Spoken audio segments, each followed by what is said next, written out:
Shabbat Shalom Mishpacha from Pensacola, Florida, the bright and sunny state. Baruch Hashem, Master Yahweh, Baruch Hashem, Master Yeshua, Jesus of Nazareth. Welcome into the room. This is Rabbi Simon Altaf, the only one. There's only one Rabbi Simon Altaf, and there's no one else. And what you learn over here, you probably learn nowhere else on this planet. So today I'm going to open up some real good meaty scriptures, but I thought not to open too much. Don't want to shock people too much, so I'll just open one particular passage during this particular lecture. And welcome to all the other rabbis in the room and everybody else from across the beautiful planet Earth has been given to us as our domain. I think one thing we forget, and a lot of us forget this, is that God has given us this planet for our well-being, for our dwelling place, for our safekeeping, and to nurture our families, and to nurture ourselves, and to live an abundant life. Now, do you ever grow a crop in a field and you find that you only get about 3 grains of wheat instead of the full field? You see, when you nurture the grain field, when you nurture the field with water, love, care, then you're going to get an abundance harvest. You're not going to get 3 stalks of wheat turning up.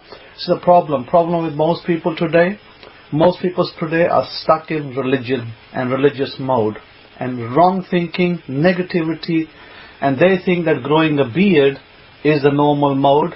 They think that wearing stupid looking clothes, wearing yamas and putting on stupid looking belts, they think that makes you Israelite or something. You see, this is people's thinking.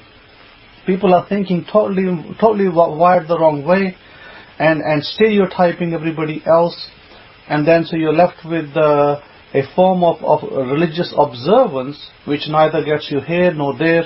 And talk about breaking families. My goodness, I've gone through family breakups. I'm pretty sure a lot of you have gone through family breakups.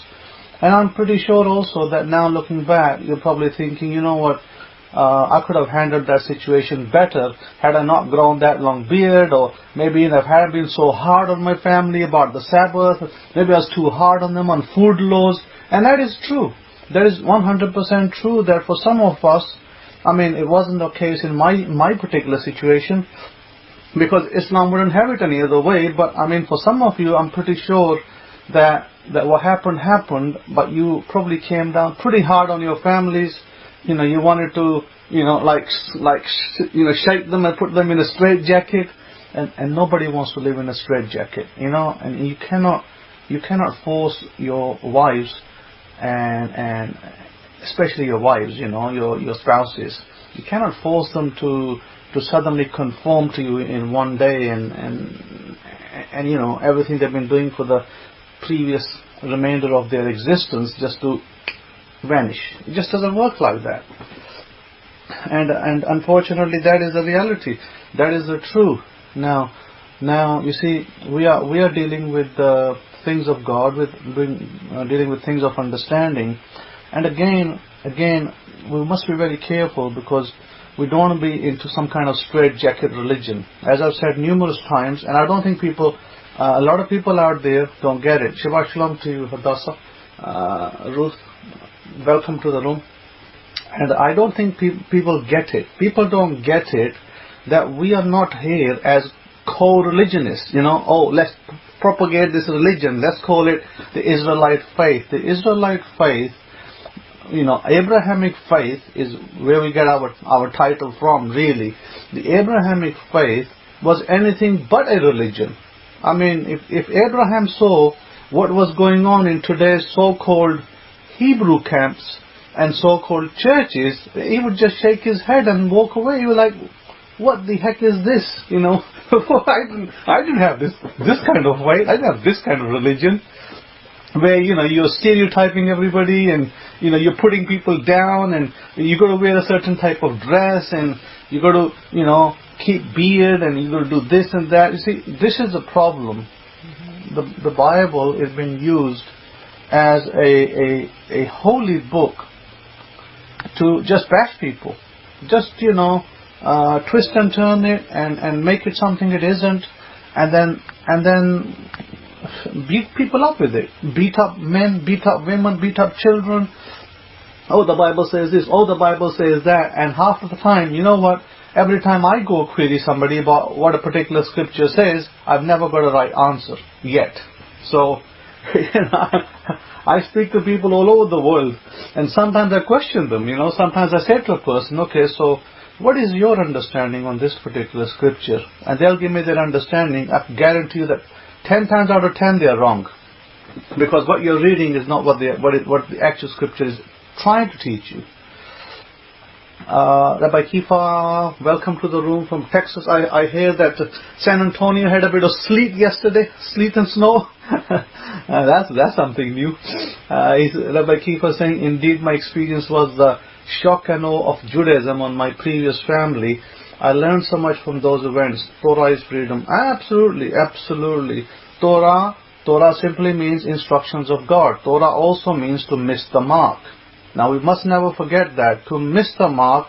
And when we went through scriptures, when we went through the sayings of Jesus of Nazareth, who, by the way, last I checked was a rabbi in Israel. Oh, Rabbi, don't call yourself Rabbi. Rabbi, don't call yourself this. Rabbi, don't call yourself that. You see, this is the kind of stereotype that you find. Well, the person who was calling himself a rabbi in Israel didn't have a problem calling himself a rabbi. When you take his words, don't call yourself the great ones, and you twist it into don't call yourself rabbis.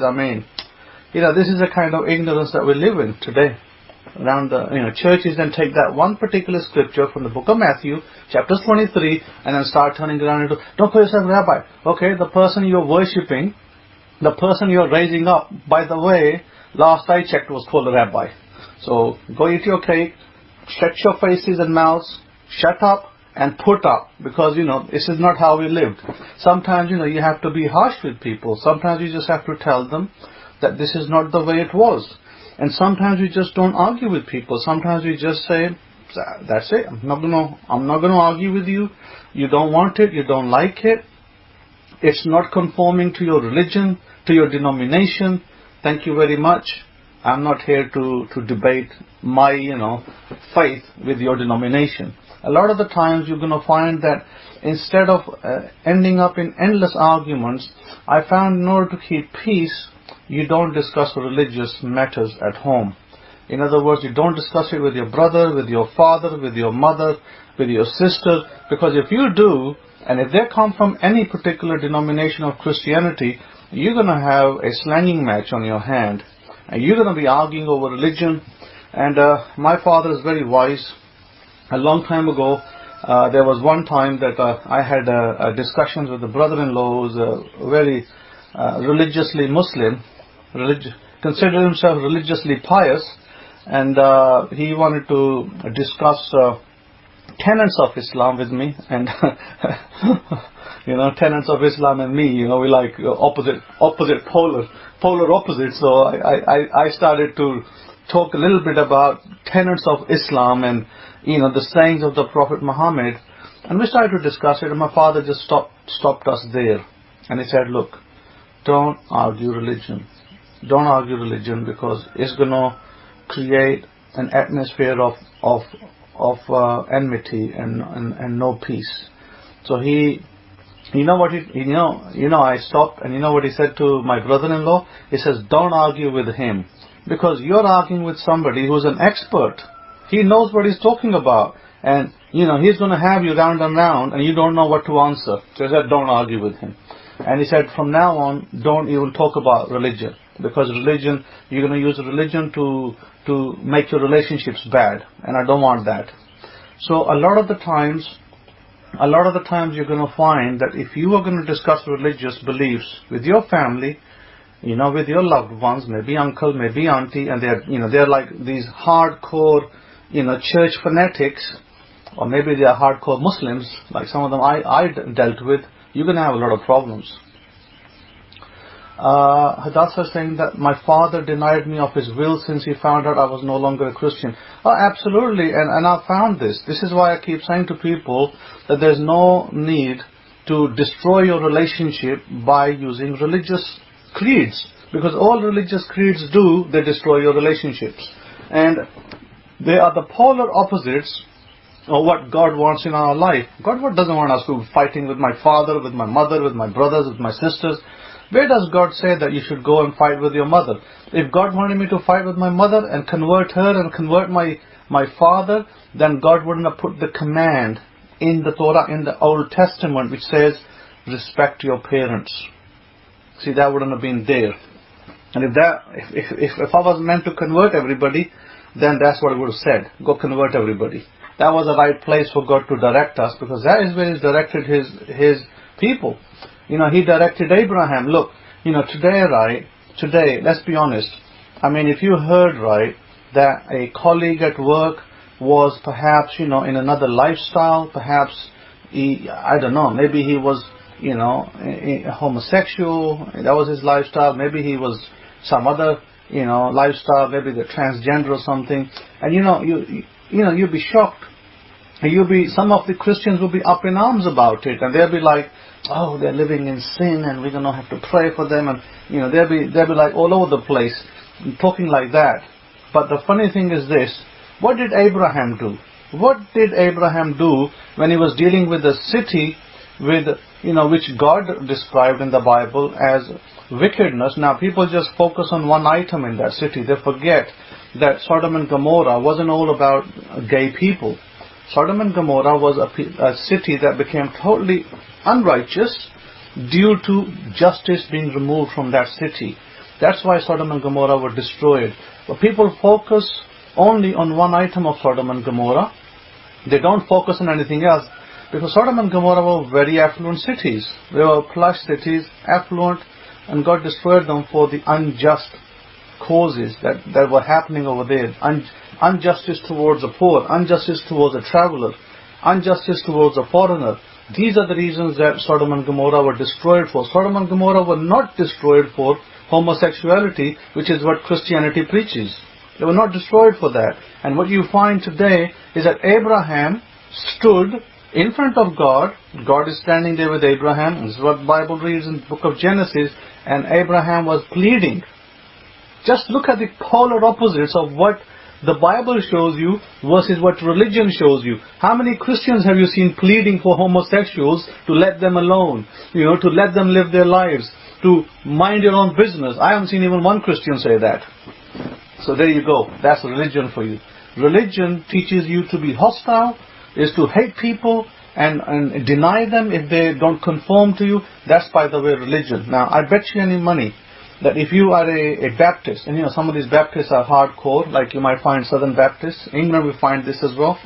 And what you find in Baptists is, let's say you were born in a Baptist family. Suddenly you decided, like happened in the 50s, the Pentecostals came, and you decided to become a Pentecostal. Guess what's going to happen to you now?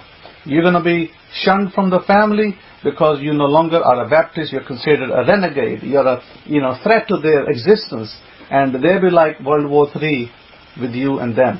That is how Christians treat other Christians. And here, Rabbi Kefa, yet they call Abraham their father. Well, their father stood in the gate and was pleading with God, please let these people alone. And apparently all of them were supposedly, according to Christianity, homosexuals. So, yet Abraham was pleading for homosexuals, transgender, and whatever other person that was there. So this is the problem, that we are dealing with religious bigotry. And religious bigotry is all over the planet. Not just I'm not saying it's in North America. I'm saying religious bigotry exists all over the planet Earth. And this is not the default mode. We're not supposed to be religious bigots. However, having said that, the joke of the day I think was kind of funny, maybe instructive for some. But there's actually meaning to this, and I'll explain that in a second. There was a particular house, a particular street. There was a visiting pastor in a parish, and he wants to go to his parishioners. So he goes to one house, and it's obvious that someone is at home because the light is on, and no one answers the door. He continuously knocks at the door, no one answers. So he takes out a business card. He wrote on it Revelation 3:20 on the back of it and stuck it in the door.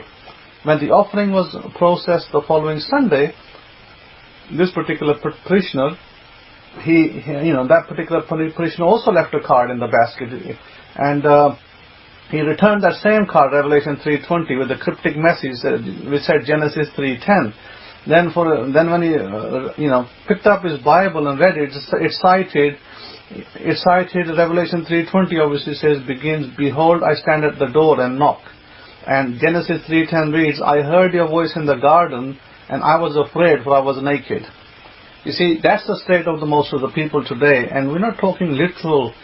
I mean, this is obviously a joke, but we're not talking literally naked. We're talking that a lot of people are naked from their idiosyncrasies, from the way they think, from the way they behave. They have no understanding of God's laws. They are just polar opposites of where they should be. If God had wanted to forcefully convert everybody and bring them to one denomination, then He would have done that from the very beginning, but He didn't do that. That should be instructive to many people. But unfortunately, it's not instructive. It's almost always destructive, that they don't read the relevant passages and they arrive at faulty conclusions reading some other passages. As I pointed out to one particular passage, that it said that unless your righteousness exceeds the righteousness of the Pharisees and Sadducees, you shall not enter the kingdom of heaven. Well, guess what? Let's be honest about it. Can we be more righteous than those people who lived at temple times, who actually had everything there? They had all the scrolls. These people were, some of these Pharisees and Sadducees, Christianity portrays a poor picture, saying, oh, these were poor people. No, some of these Pharisees and Sadducees were very rich, affluent people. They sat in the temple, and they sat in the gate. And this gate means they were politically connected with the hierarchy of the priesthood, and they were politically connected with all the tribal members, like the noblemen of the tribe, the chieftains of the tribes. And you might think the chieftain of the tribe is wearing a long feather or something, like the Indian movies, is wearing a long feather hat, and this is not how it was. When we're talking about chieftains, these people were very well dressed. They wore turbans. They were well dressed people, well spoken, and they were very affluent as well. They were rich people. They owned many lands in Israel, and they own lands beyond Israel. So our people weren't just stuck in Israel, by the way. We had 75% population of Israel 2,000 years ago living in Babylon, and they were extremely rich people over there. And to this day, there are traces. To this day, you can go to Persian Empire, you can go to Iran, and you can find Jewish communities that were there and how they lived. Synagogues are still there. There are cemeteries there. There are still people living there. There's still 30,000 Jews living there. If you go to India, you will find how Jews lived in India in the south, a very, very affluent place in the south of India. They opened recently a synagogue over there, I believe in Kerala or somewhere. They're opening a synagogue near there, and that synagogue was shut down for I don't know how many years. But apparently there was a small little kingdom that in India was one time given by the king of that kingdom, because India was split up into many states, and it was controlled by Maharajas. Maharajas are like princes, princes who control different areas of the land.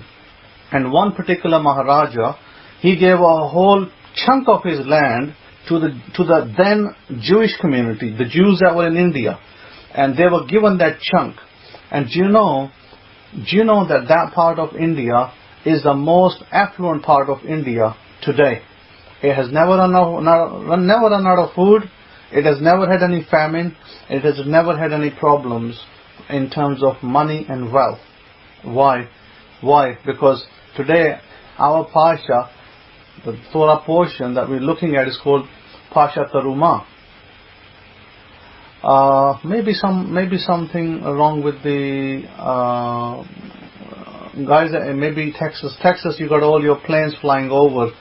your drones flying over, monitoring you guys. So could be that. I mean, my end, I don't hear any noises of military. Should be pretty clear down here. Okay, so anybody, if you're having problems, don't worry about it too much, because it is being recorded, and I will post the recording afterwards. Could be for whatever reason, Rabbi Benaya. Okay, last night I think it was a little late, and as I was typing, I may have missed a my in one of the sentences. You may want to insert that in there. Yeah, I think it was about 1:15 or something, 1:30 when I was typing that email. So may want to fix up that email. Maybe there's a little grammatical issue in there. But rabbis, as I sent you the list, beware that you can, do exactly as I told you and follow the instructions, and you will reap the rewards for it.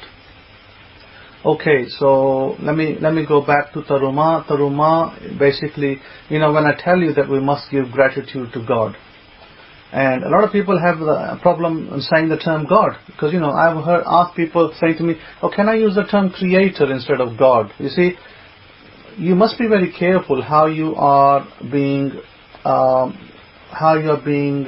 wired, because there is actually nothing wrong with using the term God.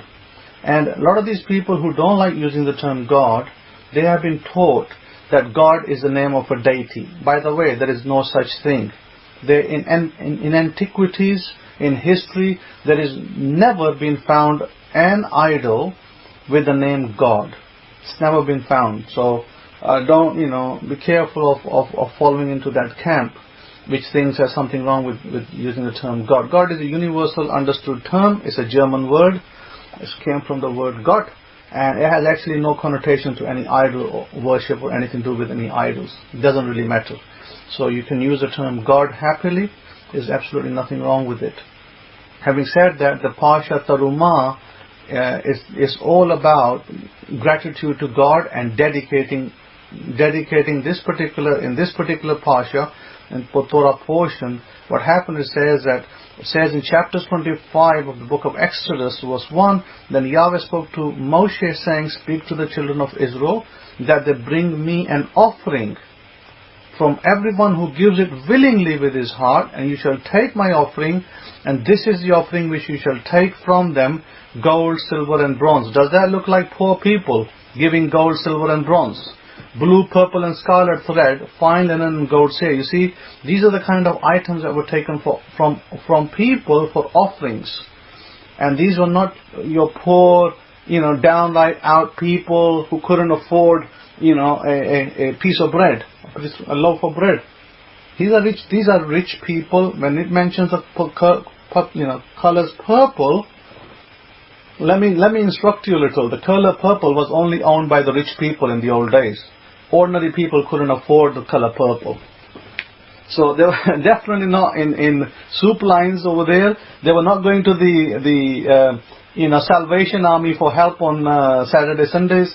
So there was definitely none of that going on. So that shows you these were affluent people, rich people, abundant people. So when somebody tells you got to be poor, you got to be downright, you got to grow a 10-foot beard to look holy, just walk away from there. You're the wrong place.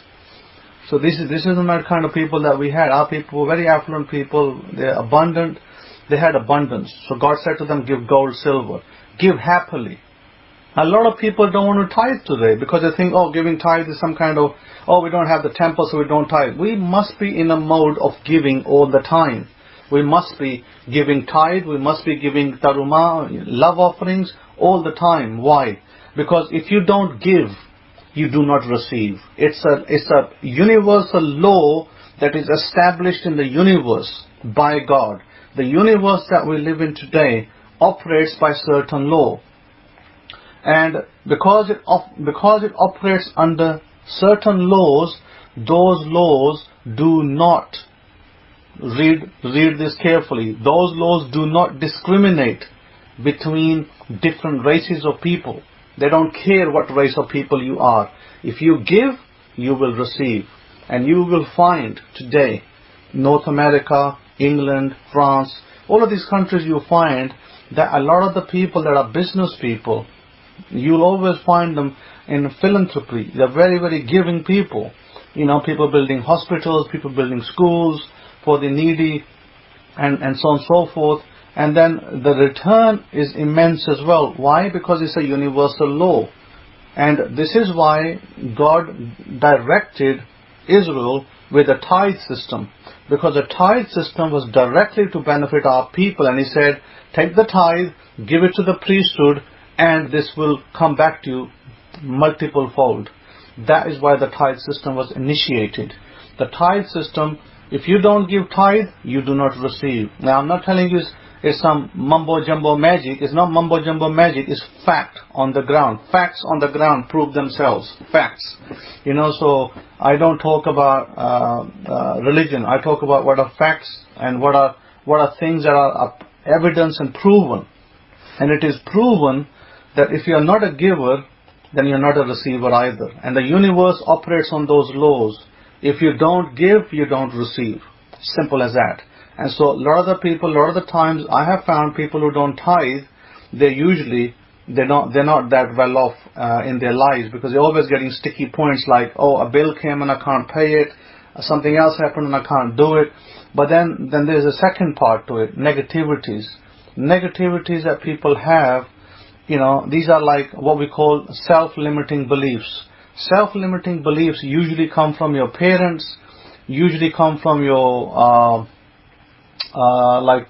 grandparents, and they make you limited. They make you limited in your outlook of life.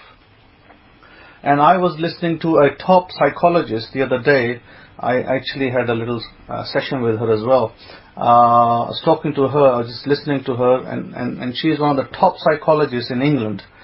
And she was talking about, obviously, she was talking about how she healed people who had self-limiting beliefs.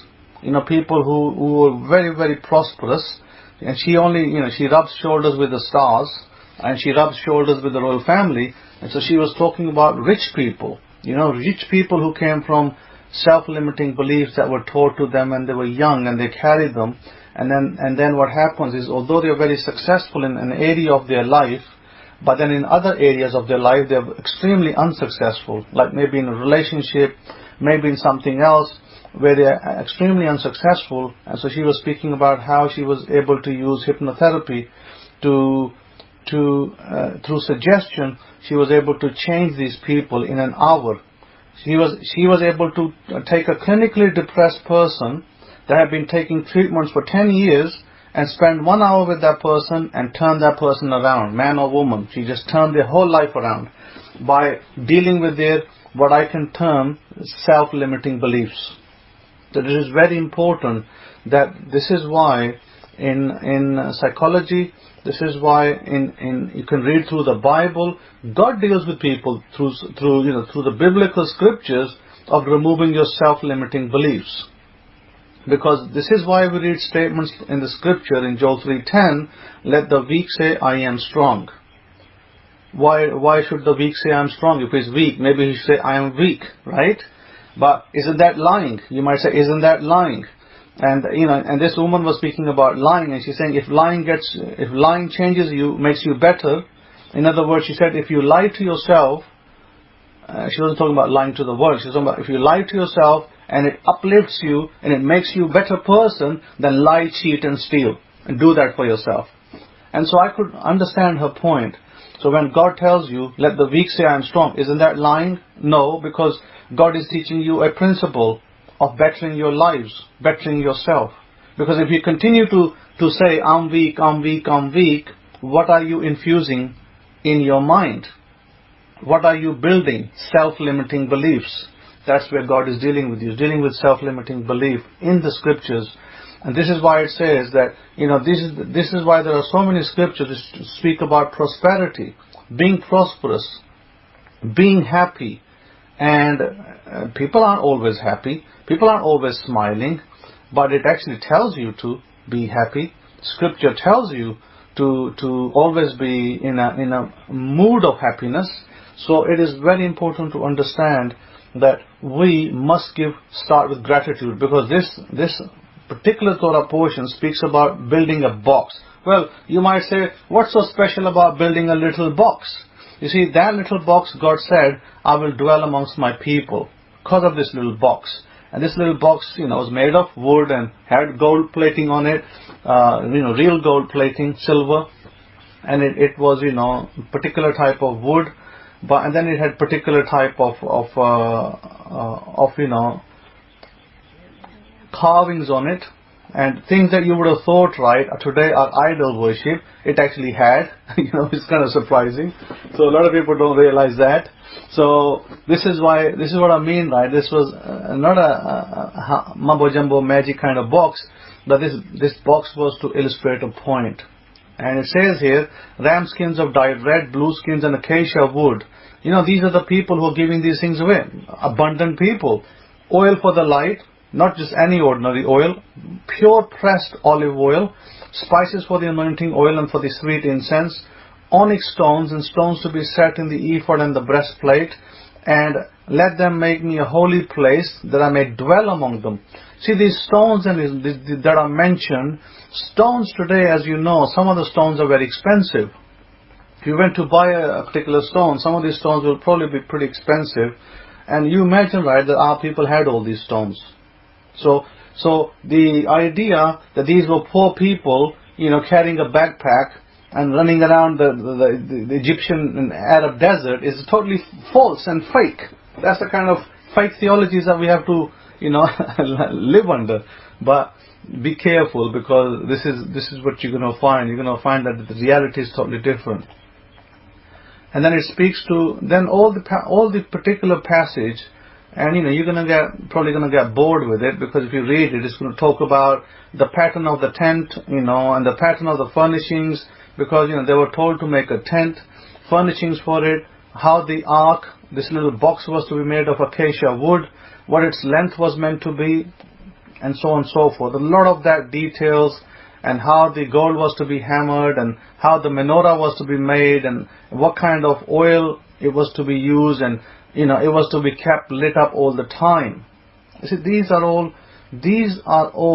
this is not some kind of religious pattern. There is actually a meaning in all of this.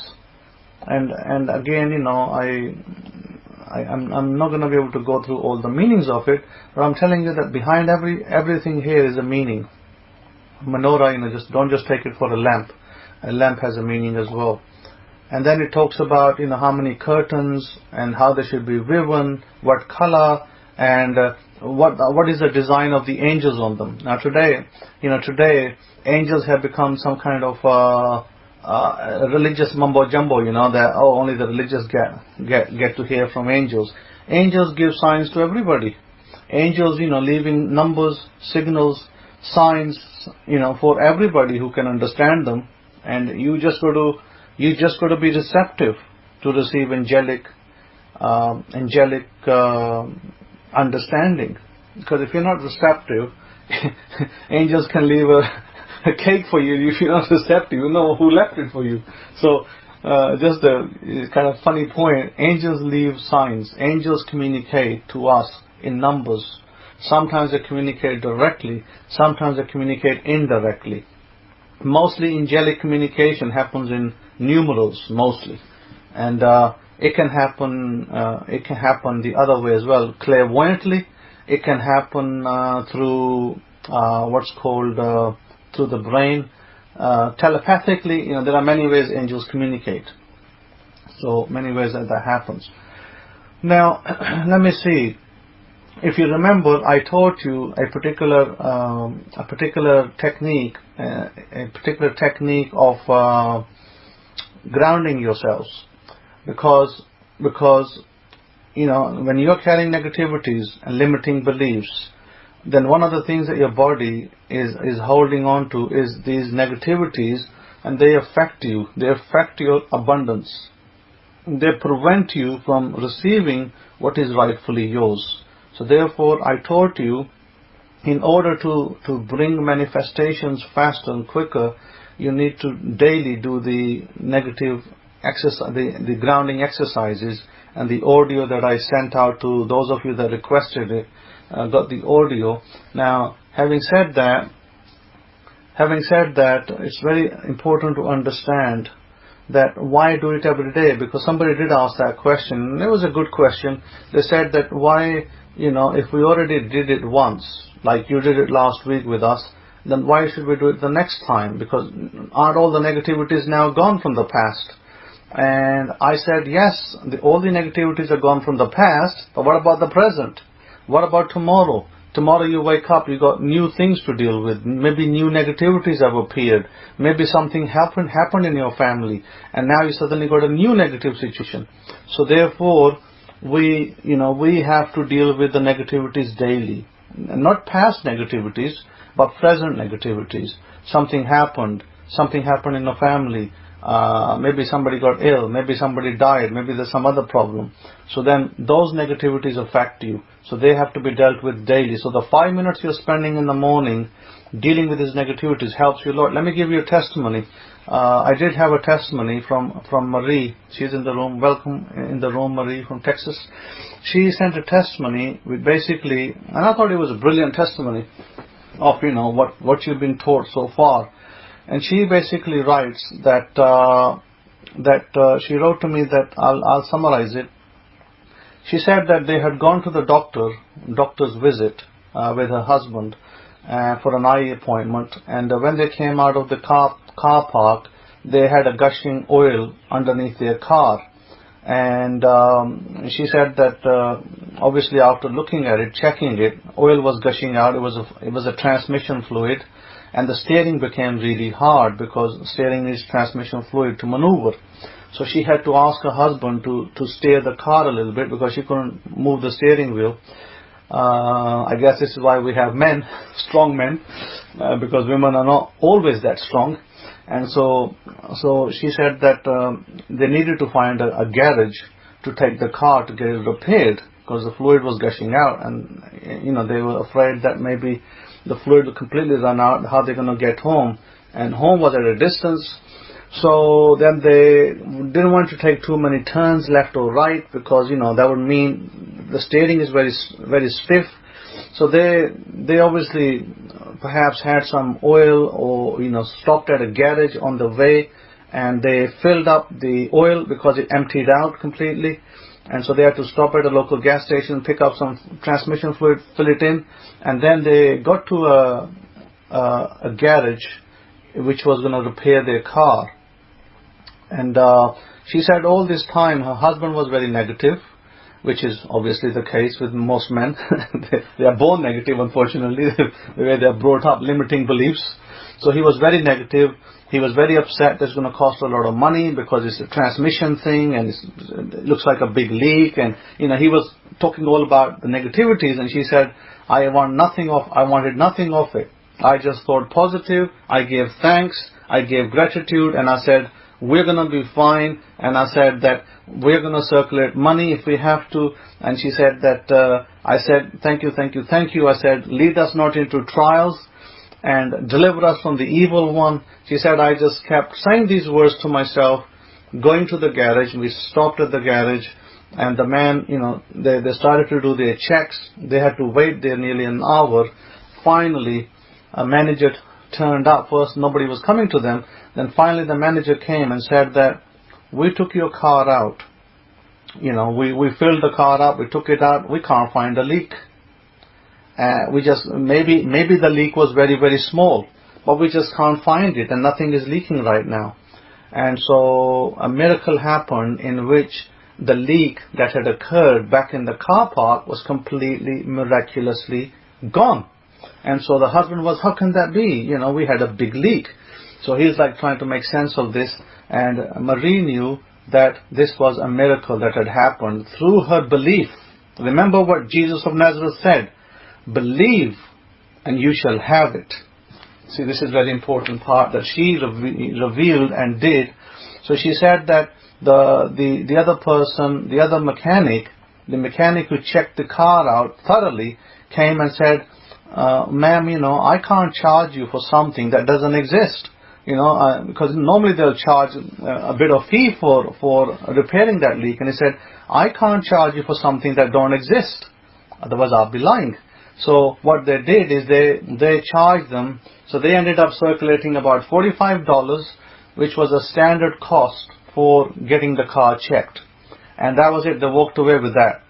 Car was perfectly fine, and the car was like no leak. And then Marie reported in the email later, the next day, she said there's still no leak in the car. My husband's still trying to make sense of it. So don't try to make sense of miracles that God is performing in your lives. She's saying the car is still fine. So Baruch Hashem, Master Yeshua, for that.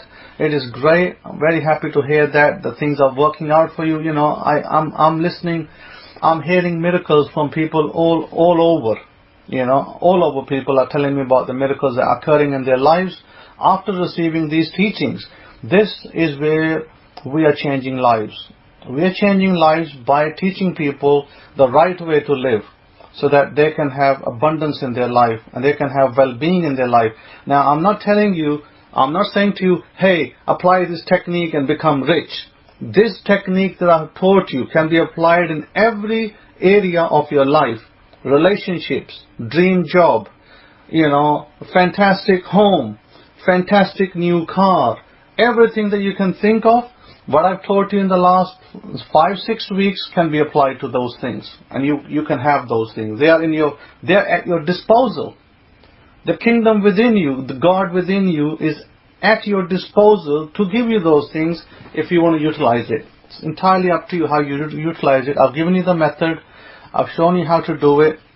So it's very important. Now I'll tell you something else. Because you may be like, well, what is this? Hocus pocus, mumbo jumbo? Where'd you come up with this grounding technique? You know, how come that, you know, I don't see it in scripture? See, 9 times out of 10, a lot of people, they have this knee-jerk reaction. They want to find everything in the Bible. See, the Bible doesn't talk about everything. Does the Bible tell you how to have a bath? Does the Bible tell you what kind of utensil to use when you go to the bathroom? Does the Bible tell you what kind of toilet to use when you go to the toilet? Does the Bible tell you what kind of shovel to use when you dig the ground? You see, this is my problem. People are always looking for answers in scriptures. And scripture is not going to give you answers for everything. Because scripture is not a instruction, DIY instruction manual. The Bible has to be treated as a history of the people of Abraham. You know, Abraham's family. That's how the Bible needs to be treated. And you can call it holy, you can call it shmoli, you can call it whatever you like. But really, it's a normal book, it's a spiritual book, it's a book, the history of Abraham's family. And you can give whatever you know, terminology you want to. So the point is this, that the Bible is you know, and a lot of places of the Bible you have instructions how to live. Other places the Bible simply has a history of what happened to certain families of our ancestors. And then the Bible tells you that, you know, things they did right, how they were blessed, things they did wrong, how they were affected. That's it. The Bible is not some kind of manual to beat everybody up and punch everybody and, you know, put them to hell and you're going to go to this and you're going to do that. It's like kung fu fighting with the Bible. The Bible is not about kung fu fighting. The Bible is history of a family, and it needs to be treated like that. And so therefore the problem is that everybody's made doctrines out of the Bible, and now they're bashing everybody with it. Just because you don't conform to my denomination, you can't come in here, you can't do this, you can't do this in my home because you don't do this. Because you don't start the Sabbath on Friday sunset, you can't stand in my home. You see, this is what the Bible has become. But this is not what the Bible was. The Bible was several manuscripts. It wasn't one book, by the way. It was several manuscripts. And they numbered these manuscripts, over 40 manuscripts. And these manuscripts were compiled, what they tell you, around 1500 years. I would say sometimes even longer than that. Even longer than 1500 years. These manuscripts were compiled. These were like scrolls, parchments. These scrolls, parchments were compiled into a book form, my goodness, you know, over a long period of time. How about 2000 years? Not just 1500 years. So don't go by the described history, because half the time that history is wrong anyway. So they took nearly 2000 years to scribe these into a book form, and they were written by many, over 40 authors, by the way, not 40, over 40 authors. So many manuscripts, many manuscripts. I think even 40 number is wrong. Many manuscripts, and they were compiled by different people at different times. And today we are very lucky. We are the generation that is so blessed to have the Bible in a volume form, hardback volume, in maybe different books if you want, just one particular book. So in a book form, people didn't have that privilege. Back at the 2,000 years ago, people didn't have a privilege of having 5 books together and call it the Torah. And let's put the 39 books together and call it the Old Testament. Let's put the other 27 books together and call it the New Testament. There was no such thing. What they did have was scrolls. They had a scroll of Isaiah, they had a scroll of Jeremiah, scroll of Ezekiel. They had them in scrolls, and everybody couldn't afford the scrolls because some of these scrolls were extremely expensive. By today's time, some of these scrolls, like scroll of Isaiah, would have cost you about £60,000. Maybe that's about, I don't know, today's about $70,000 to $80,000. $75,000 would have been the going price for a scroll. Now, how many of you today would be able to afford the scroll of Isaiah? If let's put us back into today. If I had to go buy a scroll of Isaiah, how many of you would be able to afford that? I'd have to sell a house to purchase a scroll of Isaiah. I can afford it. I'll have to sell one of my homes to buy it. Then yes, I can afford it. Well, most of you will have to mortgage yourself, and you still probably wouldn't get mortgages because they'll say your credit rating is not enough. That's what they tell you in America. Your credit is not good enough. So this is what we're dealing with: scrolls that were kept by organizations, people, synagogues, temple, rich people who kept scrolls. So today, how many of you can afford a Bible? I mean, everybody can afford a Bible, and you can go purchase a Bible, or you can pick one up free from most of these churches, provided it's, I guess, King James or NIV or something. But my point is, it wasn't very easy in the old days to do that. So therefore, today we have them as a book, up to 400 years. That is, if we go back to, let's say, 4th century, up to 4th century, the New Testament wasn't even compiled as a book. I mean, it was after Constantine's, when they had the Constantine's conference, 325 CE. After that is when they started to compile it into they decided what is supposed to be called New Testament and what isn't. So then that's when you start getting what you call New Testament. So again, it wasn't printed as a book. I mean, I don't recall, unless you can tell me, I don't recall the printing of the Bible till the 15th century. From what I understand is the first Bibles that were printed were in the 15th, when the Germans introduced the printing press. That's when we had the first Bible start to produce in print.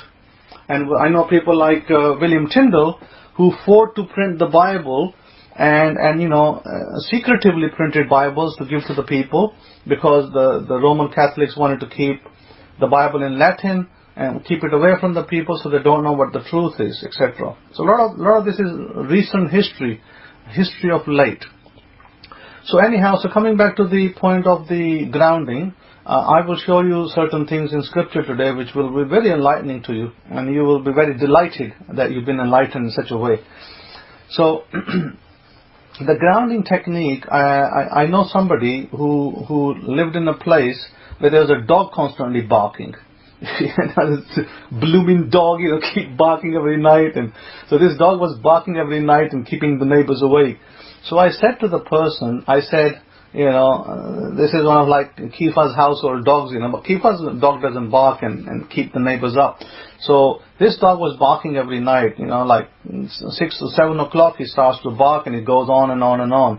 And so I said to the person, why don't you ground the dog? And so she said, okay, I'm going to ground the dog and I'm going to see. I said, no, ground the dog and it'll be fine. He will be fixed. That's the problem. So she grounded the dog and the dog stopped barking. So the grounding is very, very effective in many, many areas of your life. You know, you got cats mewing all night. You know, I had cats, you know, mewing on my right hand side neighborhood. You know, those cats, you know, making their funny sounds when they are mating. So I had to ground those little critters, and I stopped having the cats making noises. My turkeys were making a lot. One of the female turkey was making a lot of racket, you know, all the time. Yang yang yang yang yang yang yang yang, you know. Washing woman, you know, she's making a lot of racket. So one day I said to myself, I'm gonna have to ground this turkey as well. So one day I sat down and I ground the turkey. After that, no more turkey noise. Turkey is quiet like a mouse. So therefore you have to ground those creatures. If you're having creature issues, where creatures are making incessant noises, you need to ground them. And once you ground them, that problem will just go away. Rabbi Yosef, you may want to shut your video camera. It's trying to appear. Maybe it's trying to, you know, project you onto the Broadway. So having said that, now the question is this, that this technique that I've given you of grounding, this actually comes from Scripture, by the way. Isn't that a surprise? So now, how many of you can tell me, where does this grounding technique come from? I mean, you're all Bible scholars. You know, you've all been reading the Bibles all your life. I mean, I'm an outsider. I came from the cold, basically. You know, I came from the East. I've never touched the Bible till I was 35 years old. So, who can tell me where in the Bible we see grounding? No, your feet don't have to touch the ground. You can sit on a bed. You can sit on a chair. This is all spiritual energy work. Energy work, you don't need to be touching the ground directly. Okay, so Eddie's saying when Jacob meditates. Okay, so there is Jacob meditating. That's not a bad answer. It's a good try. Anybody else? Anybody else can tell me?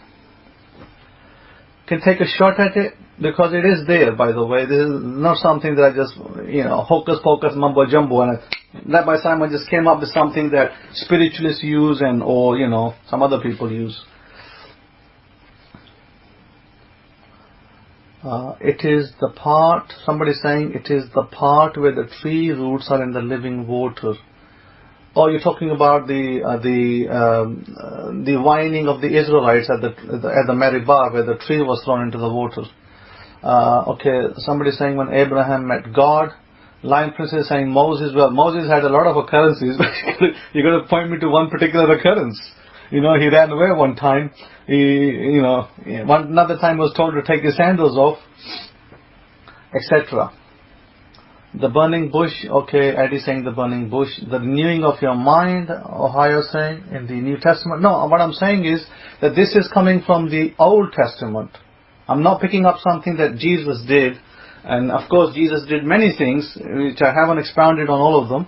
But this particular thing comes straight out of the pages of the Old Testament, believe it or not. Straight out of those pages. Where we kind of like, we don't like to look.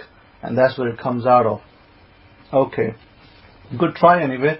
Let me give you something very important today. Let me teach you something that will help you. Let's go to the book of Yehoshua chapter 7, and I'm going to look at that, verses 10. Let me open my scripture. At the end of the 5 books, there's a book of Joshua. After the book of Deuteronomy, that is if you want to know, if you have the Bibles in front of you, by all means open Joshua chapter 7, verse 10. And Yahweh said to Yahushua, okay, his name was same as Jesus' name. They actually did get his name wrong in one of the scriptures in the book of one of the books of the New Testament. They put Jesus instead of Yehoshua. That is how we know that Jesus' name, real name, was Yehoshua in the long form, and it was shortened to Yeshua. And we only know that from Joshua, by the way, which is kind of interesting. Letter of Hebrews, they messed up in one place, putting it as Jesus. And this was from an old scribe, who was transcribing from the Hebrew to the Greek, and Aramaic to the Greek, vice versa, Latin, and so on and so forth. And they did that little mistake. And from that mistake, we understood that his name, real name of the Messiah, wasn't Jesus. Jesus was kind of canonized, but his real name was Yehoshua, spelt exactly the same as Yehoshua son of Nun. So it says, get up, why do you fall to bow your face? Israel has transgressed, and they have also transgressed my covenant which I commanded them, for they have even taken of the accursed thing, and have also stolen and disassembled also, and they have put it among their own stuff. Therefore the children of Israel could not stand before the enemies, but turned their backs before their enemies, because they were accursed. Neither will I be with you any more, except you destroy the curse from among you. Rise up, sanctify the people, and say, sanctify yourselves for tomorrow. For thus says Yahweh Elohim of Israel, there is an accursed thing in the midst of you, O Israel. You cannot stand before your enemies until you take away the accursed thing from among you. By the way, this raises up several questions. First question, there is something that the Israelites had taken, and at this point in time, nobody knew what it was that was taken, but there was an item that was taken, that was known. And because of that one item that was taken, Israel, of course, was losing their battle. They were, not winning their battle because of this particular issue. Rabbi Yosef is saying that might have been the brazen serpent on the pole. Okay, Shudha for that. Thank you for that. And so I was saying that in this particular instance, a very important question should be asked. See, people don't ask this question, but I have to bring it out because I'm a thinker. So I was thinking, then what about things like, when you are in spousal relationships, when you're married, what is the first thing that happens when somebody breaks up? Usually, what about the jewelry? Jewelry that you've given. What happens is women tend to throw the rings away or sell the rings or something and discard them. A lot of the times this happens in the real world, is that what women tend to do is the ring that they were given at the wedding, or whatever gift, usually it's a ring or a necklace or something, first thing they do is that they smash that up or they throw it away, as in disgust that this person's going to leave me, I'm not going to have his ring any longer, I'm going to throw it away. So that's the kind of reaction that you get from women generally when breakups occur. Now there's actually no need to do that. Now the question is there an association between the ring and the person? The answer is yes, because there's energies that connect that ring to that person who is the giver. But you can deal with it. You can actually remove the energy from that ring, and you can break your association. There is means to do that. However, the only means to do that is not to throw it away or sell it. That's not the only means, by the way, but like I said, it can be dealt with. Here, because God had instituted these people as a nation, and as a covenant people, they were not to take off things that belong to other nations because they were dedicated to the false worship of false gods. Because they were dedicated to false worship of false gods, they were not meant to be acquired and used because they carried those energies. Hence why this particular instance arises in this particular scenario.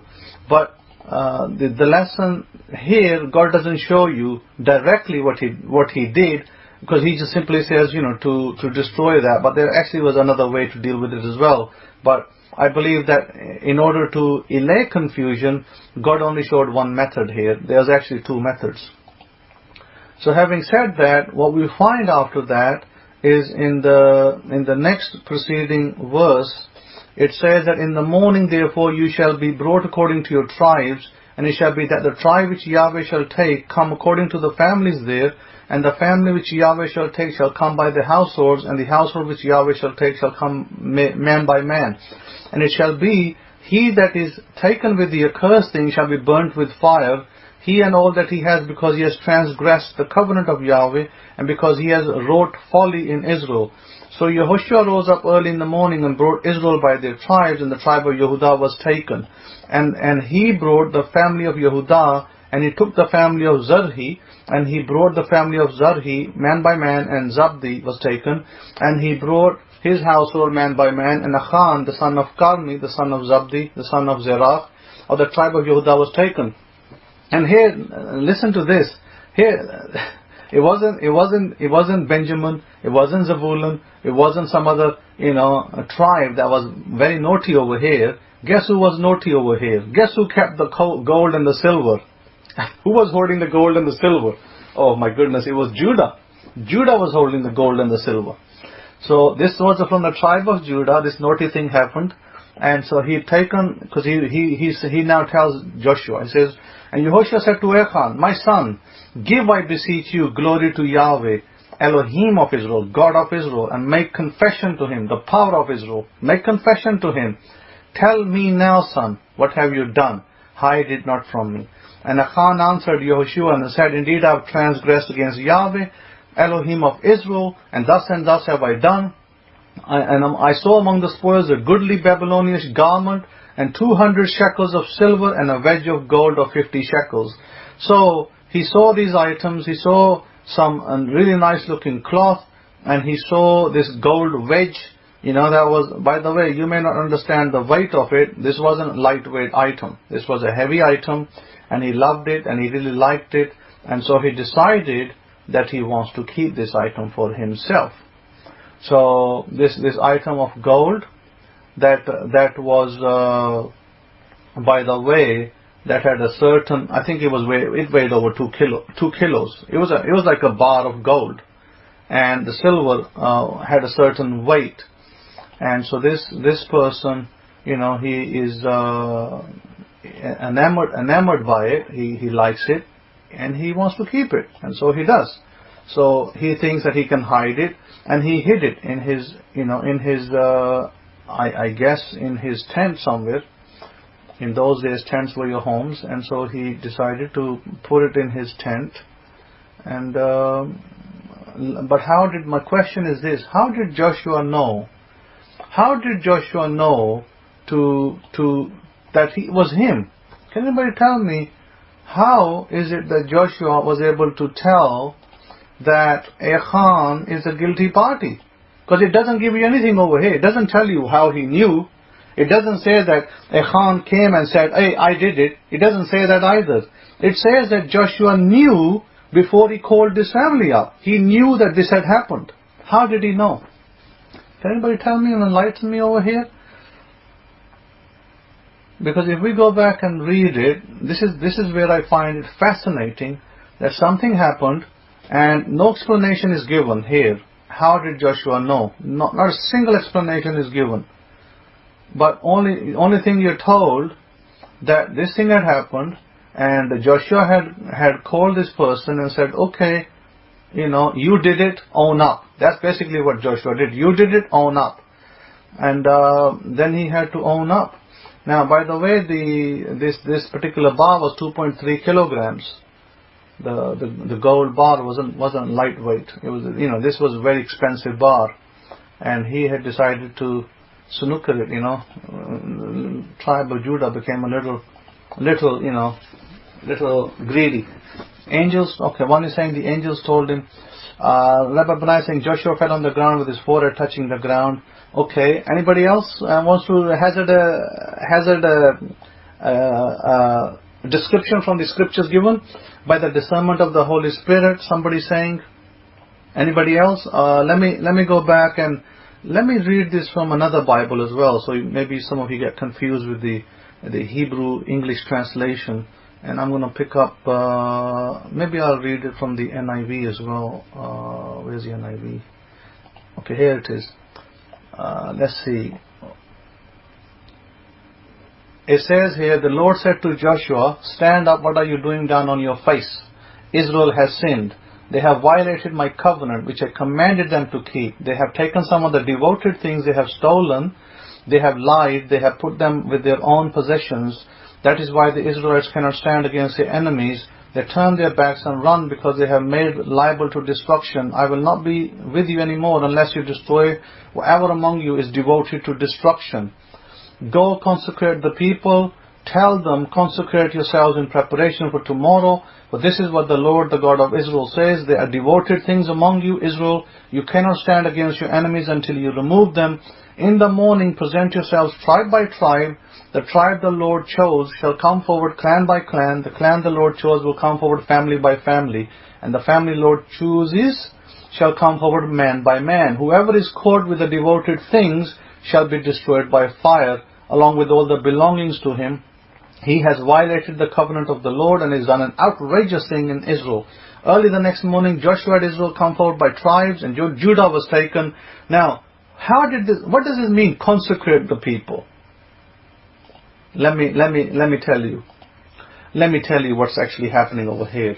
When you're told to consecrate the people, who's allowed to consecrate? Let's go step by step like a CID detective. Let's go back. Who's allowed to consecrate who? Only the priesthood is allowed to consecrate. So who's involved? The priesthood. Who knew who was the culprit? Joshua didn't know by some magic. There's a priesthood who knew it. How did the priesthood know? Let me explain to you let me give you a secret of the priesthood today. Another secret of the priesthood. So what the priesthood did, the priesthood was told, Joshua was praying. Joshua was like, bawling his eyes out. Oh Lord, help me. What's happening with Israel? We're losing our battle. So God said to him, get up, you stupid little man. Get up. What are you wasting time for, lying on the ground like this? You're not going to get nowhere like this. All you're going to do is ground yourself. Get up and sit up. We need to deal with this person who's trespassed, who's taken an item that belonged to another god and is devoted to another god. You got the wrong energy in your camp. The energy in your camp is destroying your camp. So I cannot help you until this energy is removed. That's what God was saying. This is the wrong energy over here. And my energy with my people is one type of energy, and you are mixing energies. It's not allowed to do that. So what God tells Joshua gets up. Now Joshua goes and knocks on Mr. Simon Altaf's door. Mr. Simon Altaf, we have a problem, sir. We have a problem, and we are losing these battles. And we're not sure what's happening, but our mighty men can't stand against the enemy. So Mr. Simon, who knows what the heck is going on because he's one of the priests in the back, he says, okay, I know what's happening. We need to find out who's the culprit in this situation before we can do anything. So this is just giving you a hype, just making a little scenario. So Mr. Simon then says, we have to find out who is the culprit. Because if we don't find out who's the culprit, Israel's never going to stand against the enemy ever again. So because God is very angry and upset that you have violated the covenant. He told you not to take things of the enemy because these things carry energy. And energy, when it comes into your home, into your camp, is going to cause confusion and problems. So Mr. Simon then says to Mr. Joshua, Mr. Joshua, you wait over here and let me do my grounding technique. And let me first find out who is the culprit. I will give you the name of the culprit, of the family, and then you're going to pull them out. And then you're going to ask that man and he will tell you what happened. So that's where the grounding took place. Somebody like me who was a priest, he grounded all the tribes of Israel. He grounded them energetically. And then after he grounded them, he found out who was the culprit. Because when you lose something, listen to this very carefully now.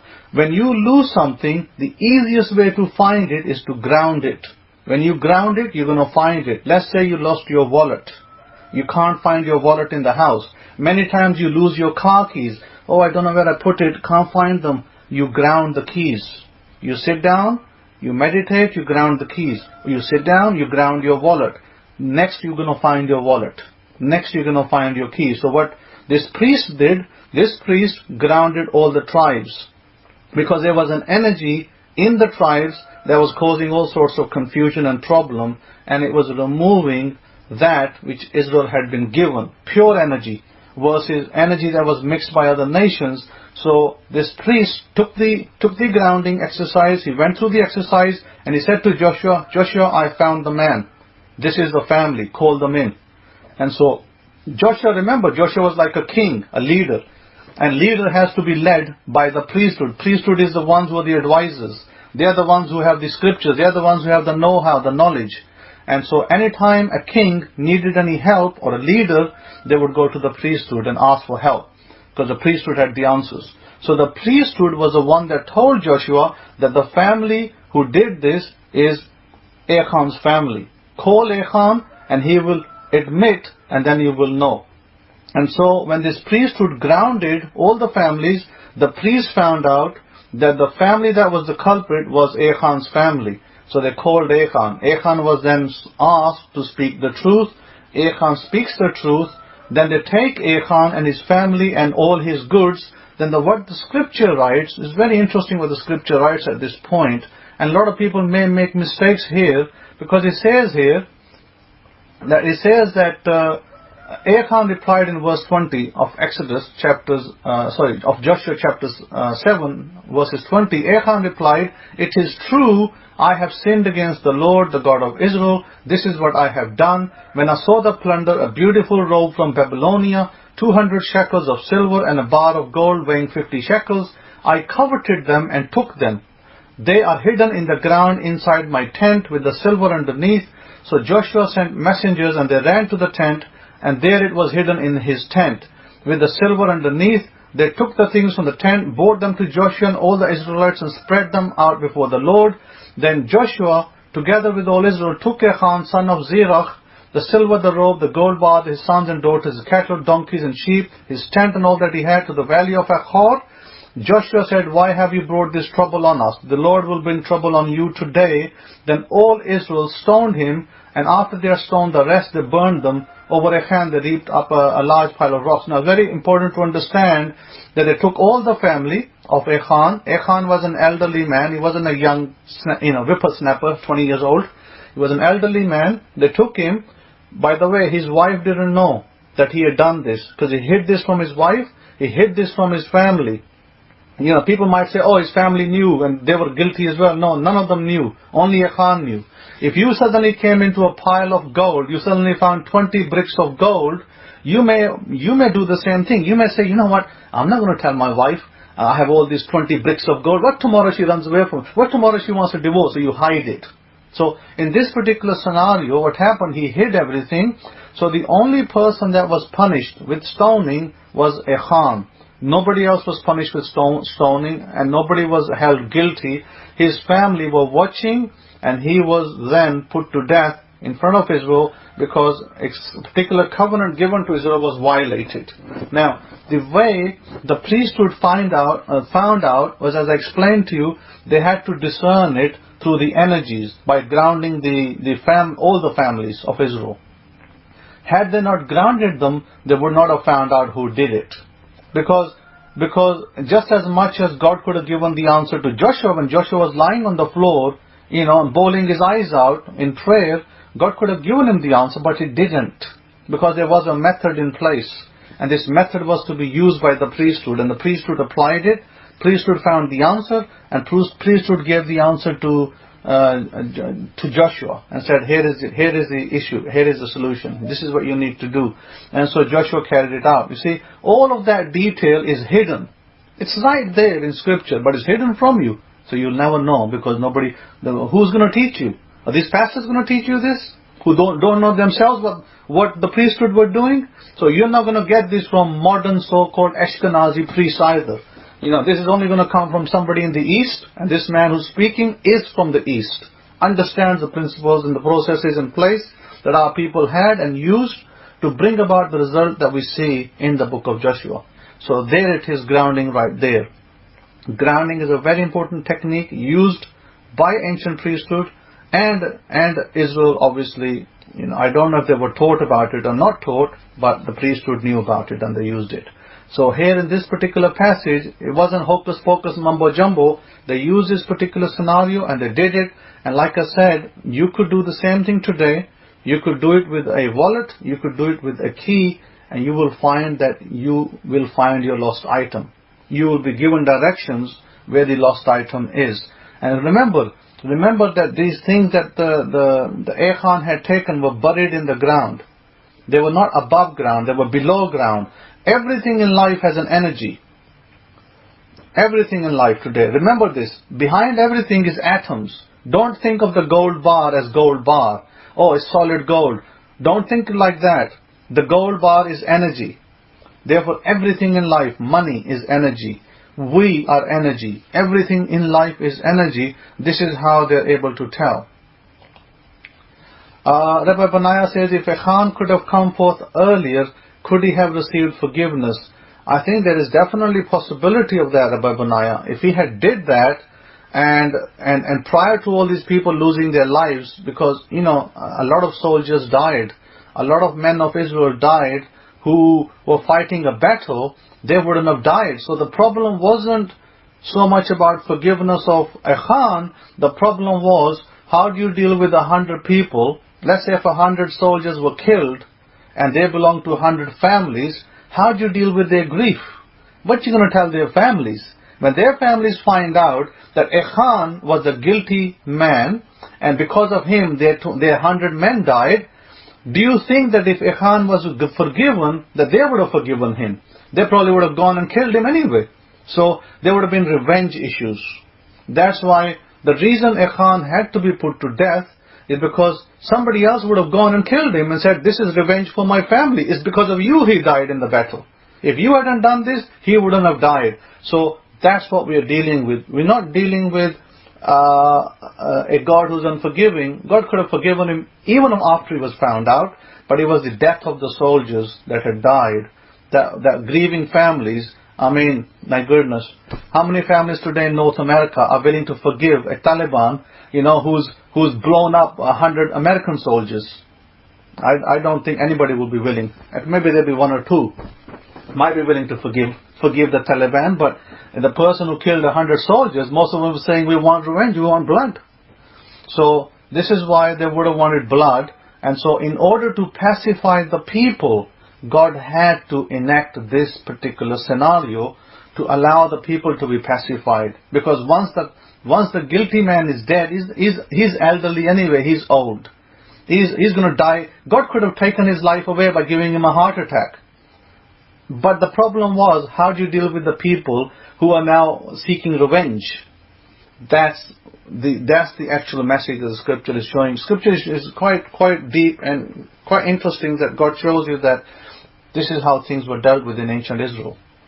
And the priesthood was 100% part and parcel of everything that happened in Israel. The priesthood either knew about it or directly had their hands in the pie in order to help the person. You know, whoever was a leader had direct connection with the priesthood. But anyhow, so this is to give you an idea that this is not some airy-fairy concept that Rabbi Simon invented. This concept's already rooted in our scriptures. It is there, it is to be understood, it is to be applied, and it is for your benefit. Because we are energy. Energy can and does need to be grounded, should be grounded daily. Just like our homes. What happens if your home is not grounded? If today your home is not grounded, your appliances will be going all off. Okay, one for Messianic Judea. Okay, I'll point back over to you.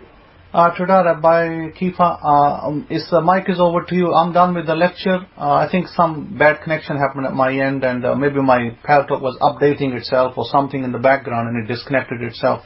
So I'll give the mic over to you. Any questions we'll deal with at the end. Today, Shabbat Shalom. Okay, yeah, to talk about that, okay, great. It cut off just in time. Lecture was done, so yeah, it's a wrap, as they say in the movie business. What? It's a cut. And again, you know what's quite instructional about this Achan story is act alone. This is why, you know, men and women, you need to really examine this. Is that who was established by the universes as the head of the house? Think about this. It's the man. Man's responsibility. You see this example here, but we can also take it back to the garden. Who made the mistake in the garden? When we look at Adam and his wife, who made the mistake in the garden? Did Adam partake of the so-called apple, as they call it, or take from the tree of the knowledge of good and evil? No, but who suffered the consequences? Even though Adam didn't do it, and even though, look at this story, let's reverse it. Even though we see in our history that Adam didn't do it, and by mistake, through trickery, he partook of the fruit. He partook of the tree. He just thought, okay, yeah, this is one of my wife is cooking me a meal. Okay, here, you take this tree, yeah, no problem, honey. Because, think about it. Adam was under the mindset, oh, look, I done already told my wife how things are going to go down. and what tree not take from the tree. So, because Adam was innocent in the pre-fall, before the fall out of the garden. How many of you would agree with me that you look at Adam, you're like, man, poor dude. Dude caught a bad rap. Think about it. But in the end, who was punished for that? Adam, everybody, because his wife fell under Adam. You understand what I'm saying? Think about it. And we see the same in reverse with the story that we see with HTHS. We see the same thing in reverse. Achan. We see the same thing in reverse. Do you see it? Yes, the man messed up, so he was held accountable. The family wasn't. You see, because the God, the creator of the heavens and the universes, God doesn't look at the family as a whole. He looks at the head of the house. He looks at the man. I tell you, what does that make you think about when you're in the selection process of a man? You want to make sure that this man truly is a God-fearing man, truly is a kind man, because the judgment of that man affects the family. It's the man that God looks at. Think about that. It's the man. So yes, our wives may make mistakes, but for the most part, it's our wife may make a mistake, because we're only dealing with one wife in today's time. But who does the judgment come down on? The judgment will come down not on the wife per se, but upon the man, the head of the house. God is looking at the head of the house. The Master Yahweh went through the garden screaming, not Eve as you know it, or Hava, however you know it, where are you at? No, he's like, hey Adam, where are you? Why are you hiding, Adam? Who told you were naked, Adam? You see, so it's that head of the house. I tell you what, great instruction, Hakoni. And I tell you what, yes, you do need to do that grounding every day. Yeah, I know religion will creep in and tell you, well, why this, why that, and then with asking questions. I think the person that asks questions is very wise first. Means you're at least thinking on some kind of capacity or some kind of level. But yes, why do you need to do grounding every day? Why? It's because you live in the now. You need to do grounding now. Well, what about yesterday, Rabbi? What about in the future? It's going to cover that. No, because you live in the now. Understand that. You live in the now, so you need to ground when? You need to be grounding now. Now I need to ground. Well, what about tomorrow? Well, when tomorrow comes, it will be now. Well, what about in the past? When the past happened, that was now. So you need to ground now. This needs to be a daily thing, and I tell you, how many of you already seen the benefits from that? I can put up a 1 in that for myself. My goodness, this grounding is very effective. Because listen, how are you going to consider yourself having dominion that's been given to you by God? As men, you've been given dominion over this earth. But you're not connected to the earth. I mean, what sense does that make? Think about that. You've been given dominion over this earth. Earth is your domain. You, at whatever capacity you may think of it as, but you've been given dominion. You have. Well, no, that's just for the leaders, Rabbi. No, that's for every lottie-dottie man, woman in this room. You have been given dominion. Question is, what are you doing with it? Some of us, unfortunately, are not even grounded. This is why these techniques and this way of life is now truly, I would say, God has put his feet on the gas pedal a little bit and accelerated you. Do you not see that in your growth? In your spiritual growth, in your humanly growth, that you've been accelerated a little bit. I hope you realize that, because I truly do see that. There's been an acceleration in your understanding of how you're supposed to live, about this way of life. The gas pedal has been put on. It's been, God's kind of like, put his foot on the accelerator pedal a little bit. Like, the speed limit has increased, so let's keep up with the speed. For some folks, they won't be able to handle this, and I do understand that. I read the text earlier about someone saying, oh, this that new age stuff, this grounding, this spiritualism. But isn't that not where you need to be? I'm going to tell you some jokes before we go even further, because, you know, shouldn't your spirit man be connected to who you are? There's been disconnect. I hope you all realize this. This is why the Kohen, the son of Aaron, is teaching you about grounding, teaching us about grounding. It's because now we need to reconnect with the earth, right? We need to be grounded to this ground on this earth. We're not trying to ground to Mars, because we don't live on Mars. I'm not trying to ground to Saturn. I don't live on Saturn. I live on this earth. Let's go to our jokes before we carry on. Here's some jokes that really resonate and really kind of give us some understanding. Listen to this. A teacher asks students to use the word beans in a sentence. My father grows beans, said one girl. My mother cooks beans, said a boy. A third student stood up and spoke. We are all human beings. That's one joke. I like that one. The third student said, we're all human beings. But this reminds me of that chappie over there in the UK. What's his name? Mr. Bean. I love to watch Mr. Bean. How many of you watch Mr. Bean? I tell you what, that's been one of the greatest shows for my wife and daughter to get good laughs off. Mr. Bean, the chappie over there in the UK. Mr. Bean. You know, the guy, he doesn't say as much, he doesn't say too much, but his actions are just, it's just so funny. Mr. Bean. I mean, I tell you, he keeps you laughing. And my wife and daughter, being from China, they can follow him, and they just, you know, Mr. Bean is universal. It doesn't matter what language you speak or what language you may be deficient in. You watch him and you're going to laugh. He's just an awesome character, just based on his actions. Now, we're going to get back to the human beings in a minute, because there's something to that as well. But here's the next joke as well for you. Did you hear about the kidnapping at school? It's okay. He woke up. You get that one? Did you hear about the kidnapping at school? It's okay. He woke up. That's the second joke. Johnny English. Good movie. Yeah, that's a good movie as well. Yeah. But you know what? I was kind of put off by the Johnny English movie, Hakohi, because I'm used to Mr. Bean not being able to talk. So when he's talking, it's like, my goodness, what is this?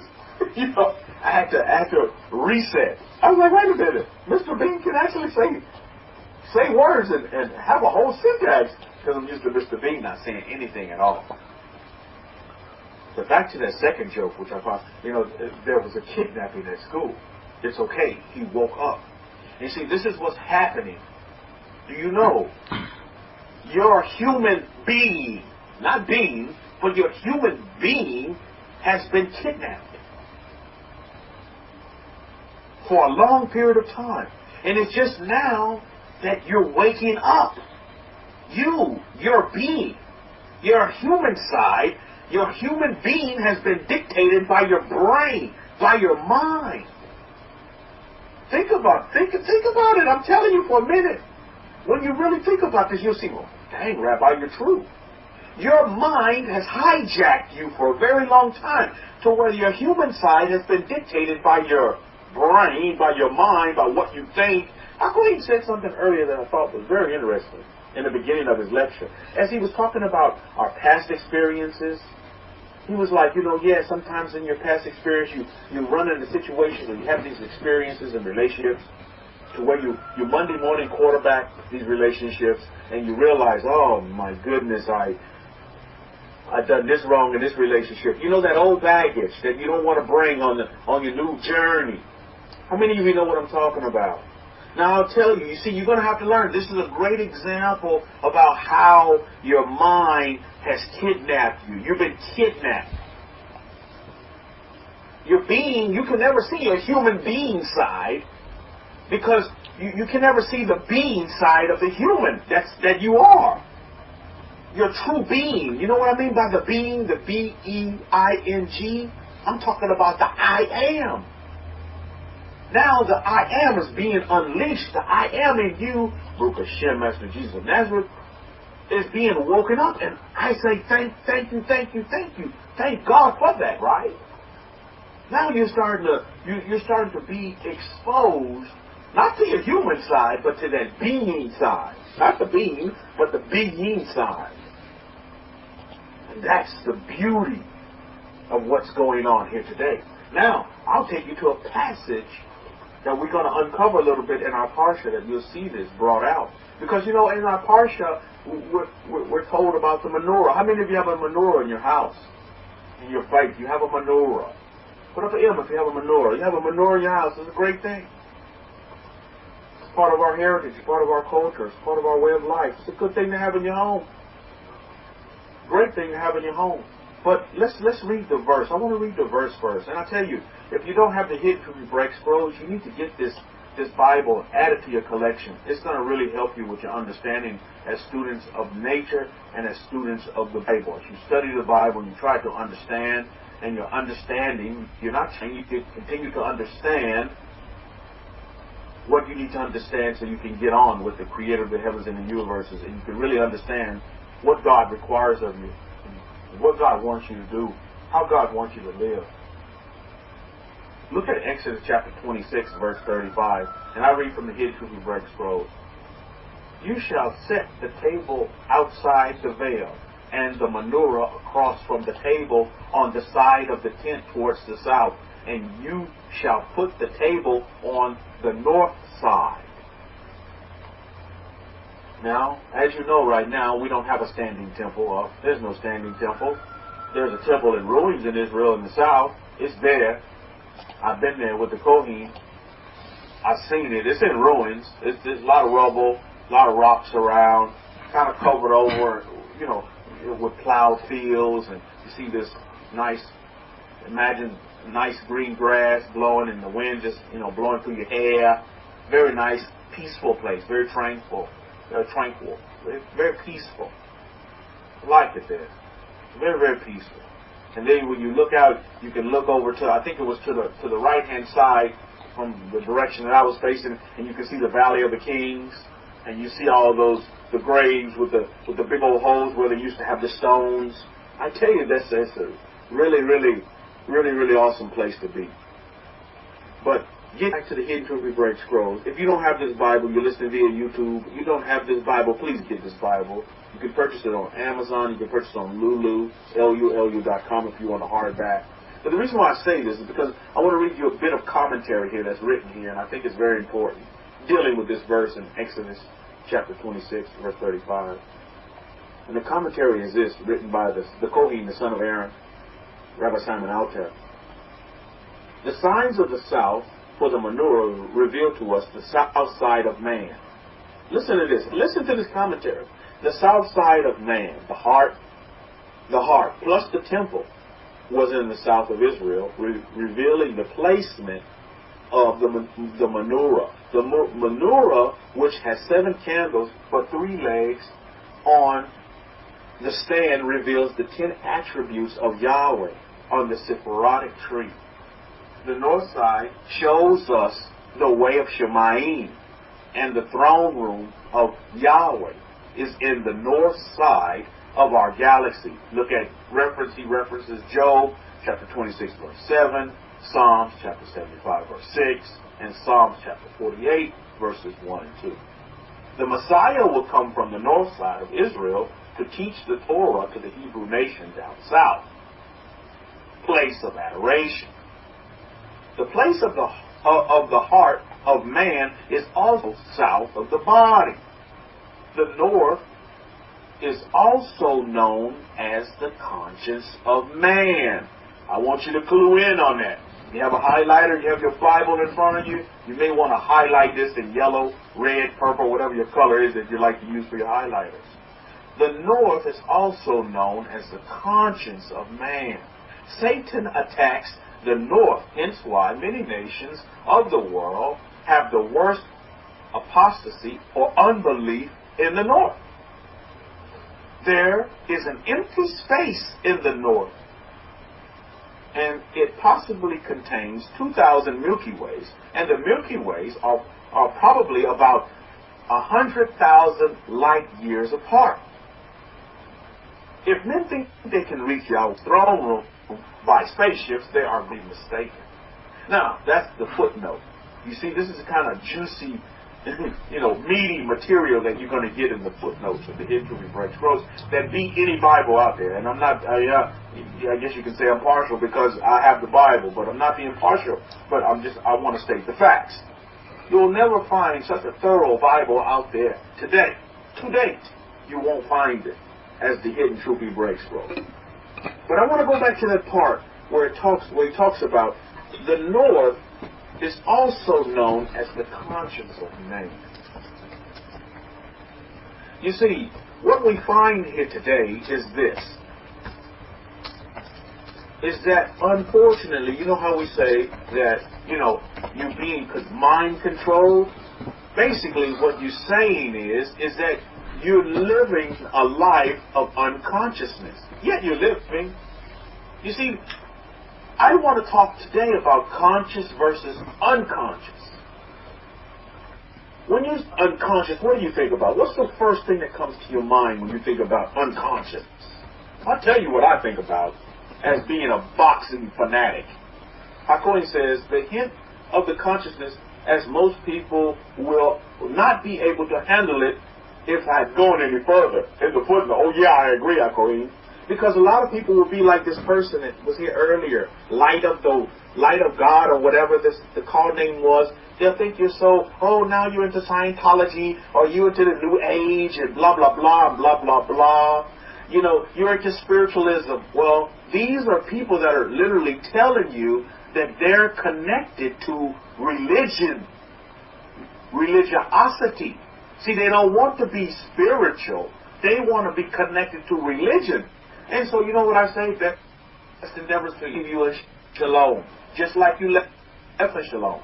The person that left in shalom, he stated his opinion, respect.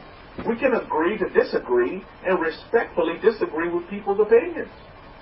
So he had his opinion, or she, I don't know, the person had their opinion, and then they left. But you see, these are people that are still attached to religion. They don't want spirituality. They don't want the meat and potatoes of their being. They want to be humans. I want to be a human. Don't talk to me about that spiritual mumbo jumbo, because I want to be human. Whilst humans are running around unconscious. Think about it. The first thing I think about when I think of an unconscious person as being a boxing fanatic, I love to watch boxing. How many of you are boxing lovers? Especially back in the 70s and the 80s, you had these great boxers, man. Back in the 60s when you're dealing with Ali, man. The first thing I think about when I think about unconscious, I'm thinking about Mike Tyson knocking your butt out. You know what I mean? First round, you pay $50 for a pay-per-view. You got your popcorn popped up. You got your finger ribs going. And, you got your kebabs, your lamb kebabs. And all of a sudden, you're ready to watch this fight with Mike Tyson, and it's done in the first round. I'm like, my goodness. You left with all of these. You got your little group of buddies with you watching the fight. You're like, my goodness. Okay, well, what are we going to do now? You sit down twiddling your thumbs now. I guess you pull out the chessboard and start playing checkers or something. Bingo or whatever you want to do. You see? So, you think of somebody, I'm like, man, Mike, you to knock people out. You're talking about unconscious. I mean, people not moving. But you take that and you bring that to your human side. You see? You bring that to your human side. And a lot of humans are living in that unconscious state as well. They have no clue about the being, as we talked about with that joke. Human being, they have no clue about their being side. It's because they're too busy, they're too caught up in the facade of living the human side. Not the I am side. They're too busy trying to connect, not ground with the earth, but coexist on the earth, the planet Earth. Not trying to ground themselves. This is why you're starting to get the meat and potatoes of how to really have dominion over this earth through the Son of Aaron and Hakohen Rabbi Simon Hardback. This is important matters. You see, because you don't want to continue, and I encourage you to look at this week, these 6 days of labor that are coming up ahead. Look at your associations with your family members, your friends, and your loved ones, and realize, just sit back and study them as students of nature, and you'll realize, yeah, Rabbi Kefa's right. These humans are living unconscious. They knocked out. They're KO'd. They've been TKO'd. Why? You know why? It's because they're being dictated by the mind. The mind is actually controlling them. You know why? Let's go back to it. We talked about, you all probably know a little bit about my past, past experiences. My past marriage was broken up with the ex-wife, and it had to be. Regardless if I was super Hebrew, I went in there overzealous. But the bottom line is that at the end of the day, just like the Kohen told me, he told me but didn't tell me. He told me but he didn't tell me the whole picture, just like he's doing with the commentary. Why? It was probably at that time I couldn't handle it. He told me, he said, look, you need to have children. You need to have sons. You need to have children. And I'm thinking, wait a minute, well, I'm married to this woman now. See, I'm a thinker, right? Wait a minute, I'm married to this woman now, and she has 2 children by her baby's daddy, and she tied her tubes. Well, how she burned them and tied them and twisted them up and roller coastered them all up. How the heck am I going to have children with this woman? You see? So you know what the Kohen was telling me? He's like, look, this relationship, this marriage relationship is not going to last. It can't. Because then the fulfillment of me having children will never happen. You see what I mean? Of course I couldn't see it at the time. I'm thinking, well, wait a minute. I'm thinking, okay, this is going to be some kind of immaculate conception, maybe. And, I've heard stories, science, even though you have your tubes tied and burnt up and everything, that, babies can still happen. Holding out for hope, right? But I'm thinking, wait a minute. But now I truly understand is that, that relationship has to be broken. Now, when I go back and I look at that situation, because, you see, there's a difference between being subjugated to your past and the future. You see, because our Kohen said, he also said something in his lecture that's very important, is that you must live in the present. This is why grounding is present. You must live in the present. You cannot live in the past. You cannot live in the future. The future will be the present when the future comes. And the past was the present when the past happened, right? But you see, now you have to live in the now, in the present. This is why grounding is present. This is why you must do grounding every day. Because now every day is present. Every day is now. Are you all understanding? This is very important stuff. You see, because the last thing you want to do is still begin to live in an unconscious way. You want to live in a conscious way. You don't want to live unconscious. You want to live as a human, TKO.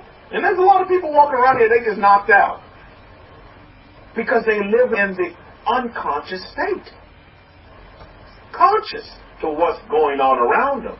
And just like you read in that footnote, the evil one here attacks your conscious. Well, if he's attacking your conscious, what is he doing? He's keeping you unconscious. Think about that now. I hope you all are starting to put the sticks together and they're lining up in chronological order, because that's just what's going on. Now all of you will start to live in your being side. We are all human beings, like the other student said. Give me a sentence with beings in it. We are all human beings. You need to start living in that being side now. That's what's important. The I am lives and habitates. The I am in you lives in the being side, not the human side.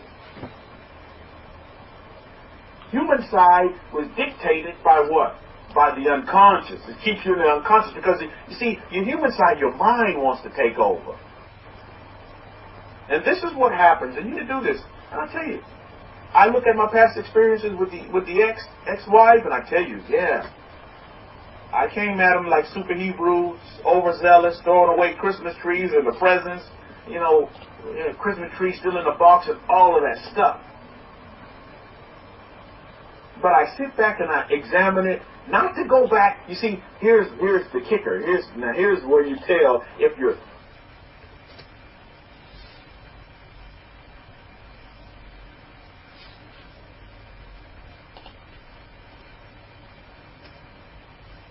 your beings to live in the past. You see, because what can happen to you is this. In your examination of the past, you examine your past experiences through relationship, past experience through jobs, past experiences just through life. You go back and examine it in the now. Now you have to do that in the now. You see, you go back and you examine these things so that these past experiences can be used as fuel for your now, so you can make better decisions than you made in the past. Do you see? But here's what happens to a lot of people. When they go back in the archives of the past, you know what happens to them? This is where the human side comes in. And I'm pretty sure this has happened to a lot of you. You start reminiscing about the past, then all of a sudden you start feeling depressed. Oh yeah, I remember I done that. Boy, I sure done that woman wrong. Oh, I done that man wrong. I feel so terrible. Do you see what happens? This is what happens. This is where your mind comes in. And before you know it, you're depressed. And you about what? The past. You stop dwelling in the now. Because your now has become the past. And now your brain, your mind takes over and takes you to the past. And then all these emotions are stirred up. Do you see what happens? Wow. If I could go back and change that, I would change it, because I just feel bad for that person. Well, that happened back then. Now you're living in the now. Now you can take that experience and say, wow, I chalked it up as experience. Now I'm in the now. I'm going to use that. I went back and I did an assessment. I went back and pulled out of my history how I handled a certain situation, how I treated a certain individual. Now that I'm in the now, I can take that experience and move it forward. And now I can make a better decision now. Although I kind of mucked it up in the past. Dirtied up the water a little bit, but that's okay. Because now I live in the now. I have a second chance. I have another opportunity to do it even better this time, now, at this very moment. These are great exercises on how to help you, to keep you to living in the now. You see, because your human side of your being, the human side is going to want you to live in the past, or the human side is going to take you into the future. And you imagine all these great things you can do and be, and all of this, and true story. I'm witnessing this right now. Sometimes, you have a goal, you have a desire. Oh, I want to make a lot of money. And in your process, and so what happens is, this is how the mind gets you in the future, when you're projecting out in the future. Your mind will tell you and make you focus just solely on that goal. Oh, I want to make a lot of money. A lot of money I want to make. And then that becomes your sole purpose, just to make a lot of money. I want to make a lot of money. I want to make a lot of money. But in the process of this is what the brain does. It tricks you. Your mind will play these tricks on you. In your process of doing that, you forget about the now. And in your process of wanting to make money, now you mess up a whole bunch of relationships. Now you ruin your relationship with your daughter. You ruin the relationship with your wife that now is your ex-wife. You ruin your relationship with your friends. Why? It's because in your process, your motivation to make money, you forget to live in the now. What's happening now? Yes, now you can take steps to help you get to that ultimate goal. And believe me, you're saying, well, Rabbi, you're saying is there something wrong with having goals and aspirations and dreams and desires? No. But don't let your mind trick you to where that becomes your focus and you forget to smell the roses now. Tiptoe through the tulips now. Because you strive and you work very hard, and yes, boom, you reach your utopia. I have made money. I have made a lot of money. And it reminds me of what Hakoni was talking about. As he talked about the psychologist over there in the UK, how people who are very successful, they have a lot of money because their desire, their mind told them, oh, that's your motivation, is to make money and become wealthy and rich. And in the process, you know what they do? They forget to live in the now. They forget to, they forget to smell the roses now. On their way, in their pursuit to make money, in their pursuit to find that man, in their pursuit to find that woman, to make good relationships, in their pursuit to do whatever. It don't have to be money, but whatever your pursuit may be. We must not neglect and forget to live in the now. See, your mind, and then through all of that, I'm telling you, this is a true story. I'm telling you about a man who, from childhood, was told by his mother, the only thing you have to do in life is just make money, just make money, just make money, just make money. You have to be wealthy, you have to be wealthy. And in that whole process, he has wrecked a family. He has wrecked, he has a daughter. He has wrecked his relationship with his daughter. I asked his daughter the other night, I said, do you love your father?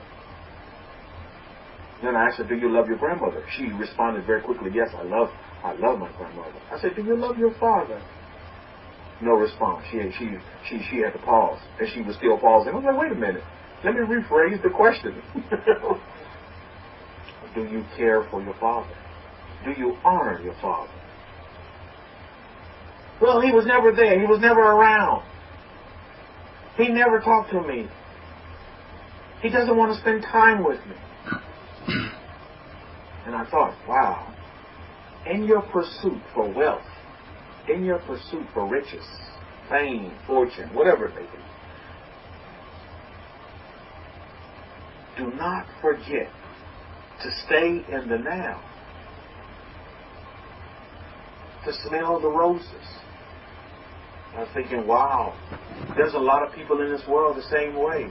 Their pursuit and their motivation is only, they run after it, see the future, that there's so much in the future that they forget to live in the now. And so they're unconsciously running after their goal. What I want to teach you today is to consciously run after your goal, your desire, your want.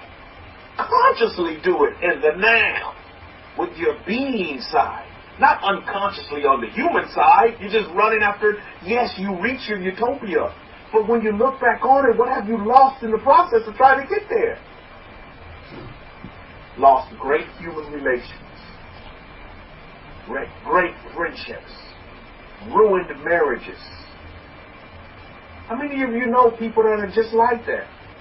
They have all the money that they need. But in the process, you see, they did it, but they did it in an unconscious way. They weren't conscious going through the process, being in the now. They were running, and they completed their goals, and their only desire, and they don't care who they have to step over to get there. They're gonna. You see, these are people that are living unconscious lives. You don't want to be that kind of person. You want to live in consciousness. You want to know what you're doing, what's going on, how you're going to do it, and you're going to do it now. And you're gonna have that peace now. You are joy now. You are love now. Not, oh, Rabbi, when I get all that money, when I get that relationship, then I'll worry about and concentrate on all of these great attributes that I'm supposed to have later. No, you're supposed to have those attributes now. You see, this is how your mind will trick you and tell you, only focus on that one goal. Everything else is commentary. Don't worry about your family. Don't worry about your friends. Don't worry about your loved ones. They don't matter. The only thing that matters is you reaching that goal, and how you come hell or high water. However you get there, it doesn't matter. And then when you get there, you have an emptiness to you. And you realize, what good is it? What good is it for me to do all of this? And now that I look back on my life, I've been a total disaster. And I wrecked relationships instead of build them. I didn't raise child. So at the end of the day, when I was talking to my daughter about her father, You know what she said? She said, "Bill, let's hunt and eat potatoes. You know, do your father." She said, "No, I'm neutral. I'm neutral with my father." I was like, wow. I was like, that's not cool. I said, you always need to, you know, regardless, if the love is not reciprocated, you need to give out love. You need to give out peace. You need to give out joy. And that's back to you. You see, because you're giving out neutral, guess what's coming back to you from your father is neutral. Do you see it? These are real life relationships. But her father was just driven by wanting to make money. And in the process, he wrecked a beautiful relationship with his daughter. Beautiful relationship that he could have with his daughter. And watching her, rearing her, watching her grow up and become an amazing woman. That's what your mind will do to you. This is what you call TKO, living unconscious, human side. And believe it or not, you can put religion in that category as well. That's just the human side. You're chasing after something in the future when you can have the future now on the spiritual side with your I am. It can be now. But it's unfortunate that many people will want to chase after the human side and continue to live a life of unconsciousness. This is when the evil one has you. Hook, line, and sinker. You live an unconscious life. You just go wherever your mind tells you to go and be dictated and dominated by your mind. Because your mind is controlling you. Instead of you grounding yourself to this earth. Thank you to God for the Kohen in the gate. Thank you. We are living in an awesome time in this age. So where we're being equipped with the proper tools to really begin to circumvent the human side and connect with our being side. We are human beings.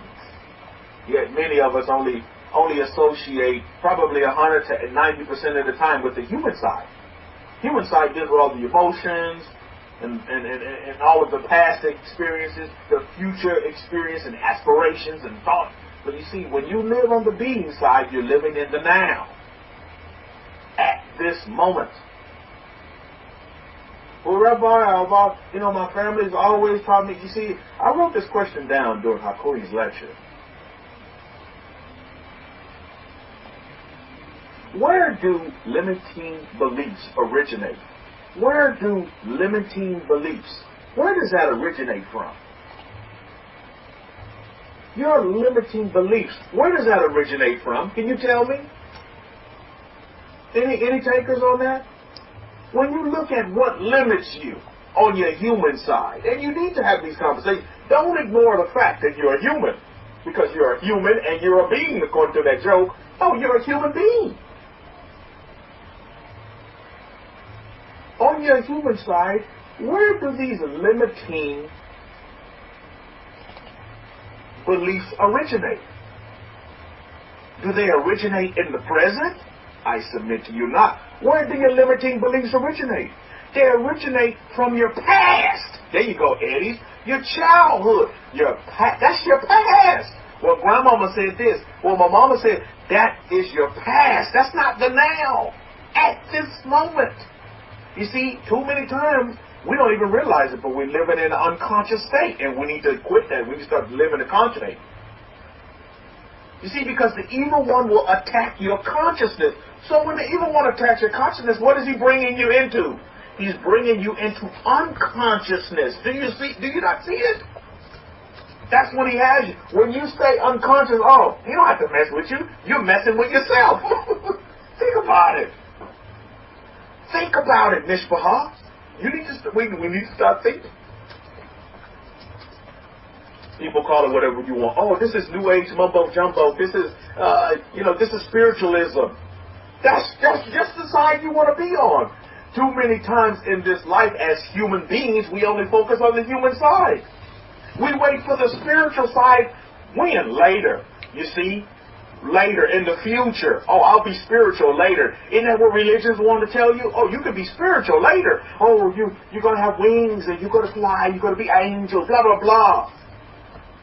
See? That's the future unconscious state that is hoodwinking you and preventing your being, the very being, the I am that's in you. You come from Father God. You was created in His images. Yet we don't want to connect with that side. The being, our very being. We're too busy trying to be humans over here. Let me get the Human of the Year trophy over here. I'm going to be the best human I can be. But these two sides coincide with each other. But they've been placed out of whack. Do you understand? And we forgot how to. Our whole being side, living conscious. We think we're conscious, but majority of the people we're not. We're just not. That's the facade. That's that's the sheet that they put over your head. And then, oh yeah, you're conscious. No, you're actually unconscious, being controlled by your mind. And your mind is telling you what emotion you're going to have, and you're dictated by your emotion, this emotion and that emotion, and you're dictated by the past, and you're dictated by the future. Oh no, brother, you have to wait, and when I get to heaven, then all of these great things are going to be, but right now I have to live with no shoes on my laces and holes in my pants and blah, blah, blah. No, you don't. But that's what they tell you. That's what your unconscious mind is telling you. But when you come into consciousness, my goodness, you come into your being, of your human being side. You come into that being side. Or just like that joke said, there's been a kidnapping at school. Oh, don't worry. He woke up. When you wake up, and that's what's happening to you. There's an awakening that's taking place. How many of you see that in your lives? There's an awakening. It's like a birth almost. It's taking place. There's this whole new thing that this whole new side of you that you never thought existed, or you didn't even know existed. You were ignorant to the fact that it was even there. Wow, I have a being. I am the I am. I am the I am. I am. Wow, that's powerful. I am. I am now. Not in the past. Many of you have a hard time of letting go of the past, or you're too busy living in the future that you forget about the now. You live in an unconscious future and an unconscious past. You need to live in a conscious past and a conscious future. Now. Chalk up those experiences that happened to you in the past and just that, experiences, and see them now. Well, okay, that happened back then, but let's talk about today. Let's talk about at this very moment. I tell you, you begin to see the maneuvers in your house in a different light now. Those very attributes of God is the same attributes of your I am side that you should have now. And then the I am side, when you deal with your being side, it'll carry over into your human side. And then there's this beautiful concert that'll play together. Like an orchestra, where every instrument plays what it's supposed to play. But right now, for the majority of people, this stuff is out of whack. Right now, you're like Milli Vanilli. You just lip syncing. That's what's going on. You Milli Vanilli. You just sit there, you're lip syncing. That's the unconscious side. You're going through the ropes. Oliver gets the Milli Vanilli joke. They made a lot of money off of one-hit wonders, and they wasn't even singing the song, and yet they made a lot of money. I can't remember the name of that song. But anyway, it was a popular song back in the day, when I used to have my parachute pants and all that. Back in the day. In the past. But now, I don't wear parachute pants. Now I like my slacks. I'm very happy with my slacks and my corduroy pants. And, yeah, very happy. But yeah, so you chalk all this up as great experience. Great experience. and you don't sit there. See, there's a lot of you that, you desire to be on the being side. You desire to understand and really dwell and really recognize your I am. But you can't get over the hurdle of the past and the hurts and the pains and the depressions and even the good times. Oh, I remember back, we had such a good time. Well, what about you now? Why are you still dwelling and trying to relive the past? When you can now have those things for you at this very moment, right now.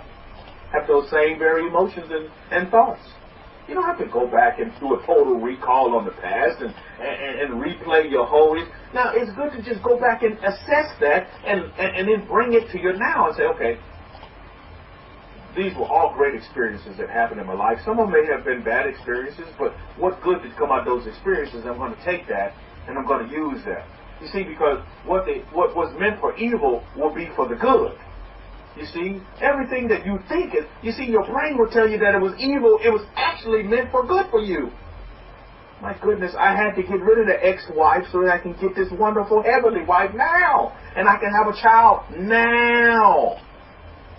You see, if I had just sat there and thought, oh man, I sure did them injustice and how I handled them throwing away the Christmas tree and how I was just overzealous for, the Torah and I feel so depressed now. Do you see what happened? Oh man, I feel so sorry for them now. No, I don't. I don't now. You see, that was back then. Now I don't. You see, you cannot let your mind dictate and control what you are going to be now. Past experiences will do that. And for the most part, it's not the future things, aspirations, desires, that the mind really dominates. For most people, it's the past that gets them. This is why it's important for all of you to live in present, in the now. You must live in the present.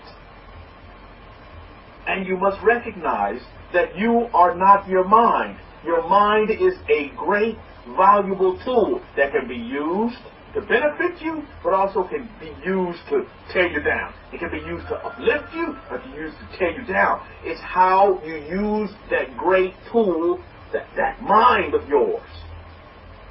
Some of us hadn't even used it yet. Our mind is just, we're unconscious to our mind. Because our mind is just running us. Your mind is telling you what you're going to do today, now. Your mind is telling you what you're going to do. You're not telling your mind what you're going to do. Your mind is telling you about your past. And then your past has become now. And you see, you know how you take the kryptonite away from the mind? Let me tell you how you take the kryptonite away. You know what mind kryptonite is? Let me tell you what mind's kryptonite is. It's to live in the present. The mind cannot stand you living in the present. When you live in the now, when you live in your I am, when you're in your being mode, your I am, you see, because the mind don't comprehend that stuff. And before you know it, the mind will start telling you, oh, you're just a liar. That stuff is not real. There's no way you're going to get that.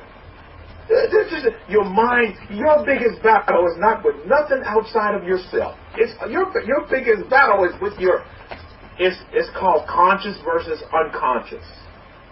You're trying to get conscious, yet your mind and those negative forces out there are trying to keep you unconscious. This is the battle. You're in the ring. Imagine yourself in the ring. And I don't know who you want to make yourself. Muhammad Ali, you singing like a bee and a butterfly and all that, or maybe you're Mike Tyson, just a one-punch wonder, or maybe you're who's the guy now? The guy now today is my goodness, he's never lost a fight. What's that guy's name? I can't remember his name. He lives in Las Vegas, but anyway, he's very good as well. This guy, he's never lost a fight. He retired undefeated. Floyd Mayweather, that's his name. Maybe you're Floyd Mayweather. You're in the ring right now. You're in the ring, and it's round one. It's you, it's consciousness versus unconsciousness. That's what's going on right now. That is the battle that's taking place. That is the battle, Mishpachah, that you need to understand. And to succeed,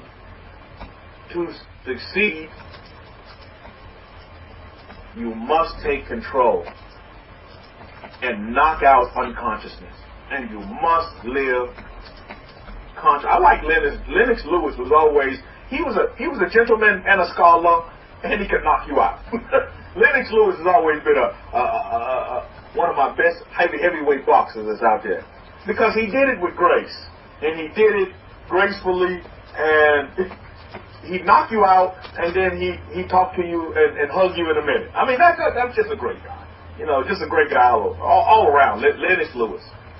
I think he's from UK, by the way. He's British. Great boxer. So you have to knock out unconsciousness so that you can live in a conscious way, a conscious being. Being lives in consciousness, in the now. You have to be conscious. You can't be running around here unconscious, running around here dwelling on the past, letting your mind tell you what you're going to do, how you're going to do it, who you're going to love, who you're going to hate, you know, and all of these other things that are going on around here.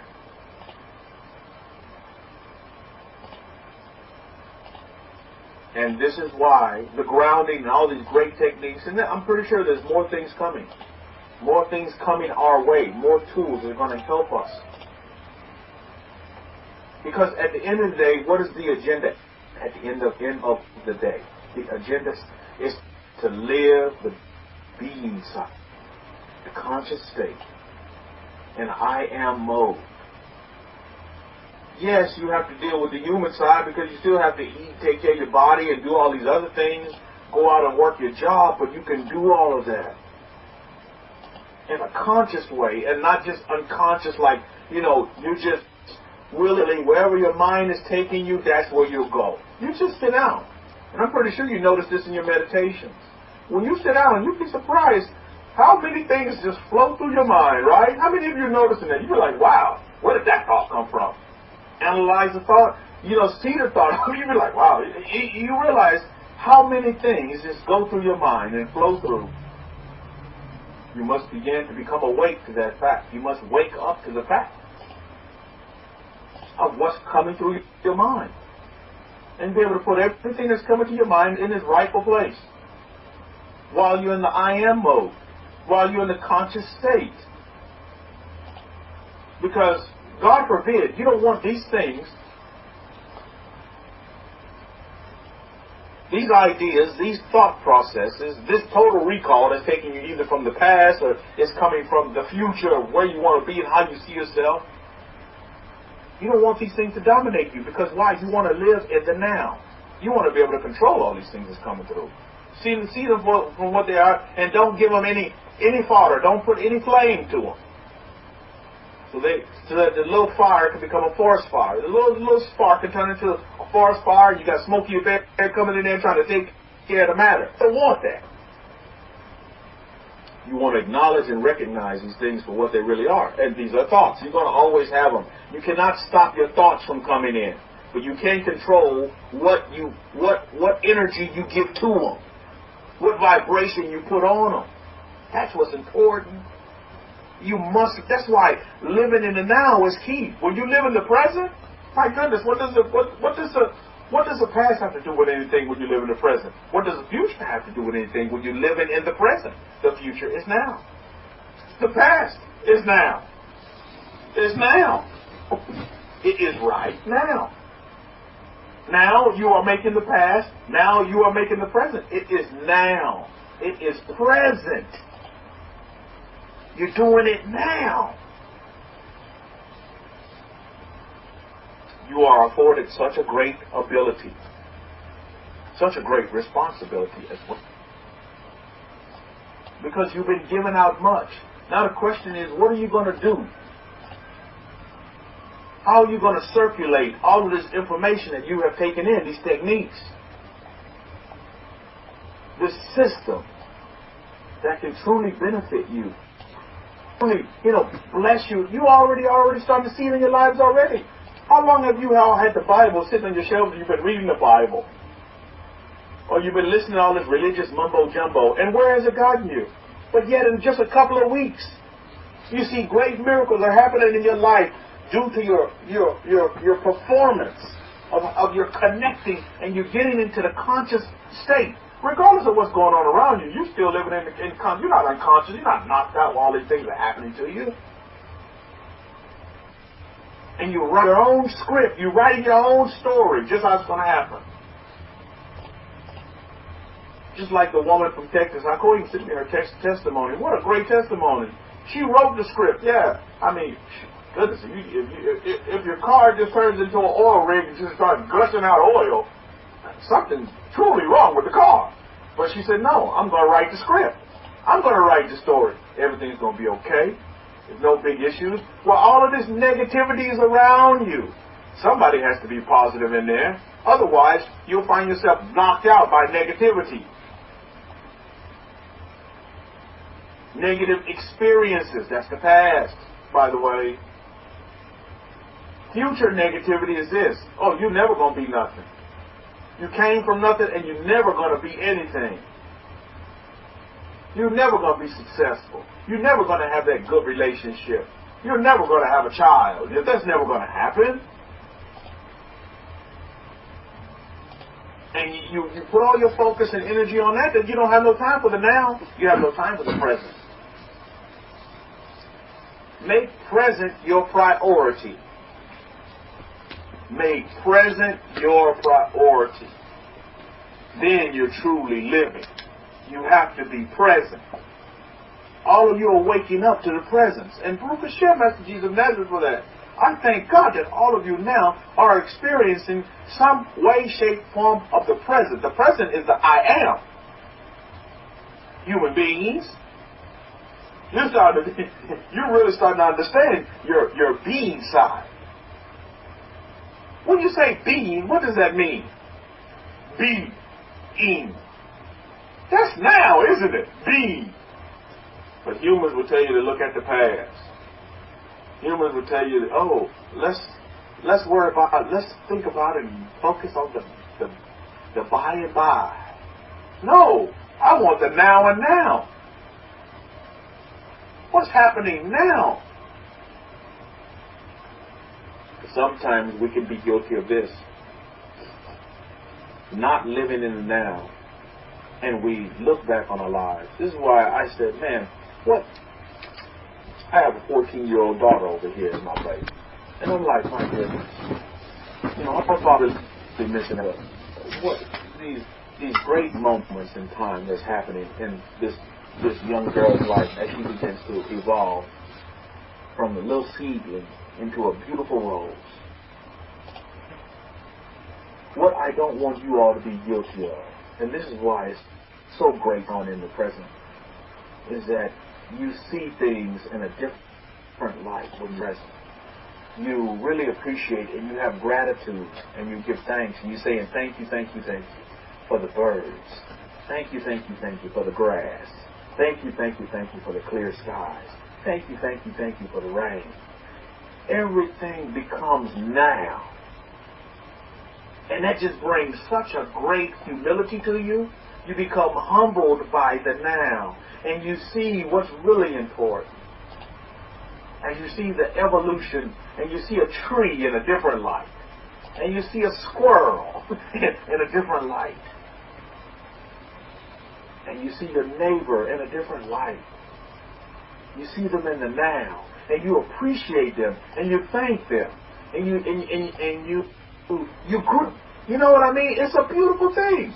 You see, because when you're living in the future, you're too busy worried about your neighbor and what's going on, and even to say hello. Because your motivation is to run after that money, run after whatever, that success, that fortune, that fame, and you forget about smelling the roses. And I would encourage you all this day, don't forget about smelling the roses. And you know, what do you mean, Rabbi, by smelling the roses? I mean to look at those little things that are going on now and appreciate them. Appreciate them now. Look at your wife, look at your husband now and appreciate him or her right now. Look at your children and appreciate them and be thankful for them right now.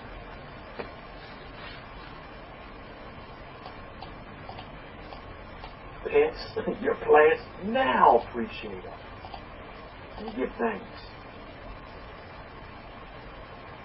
But who knows what tomorrow will bring, but tomorrow will bring now.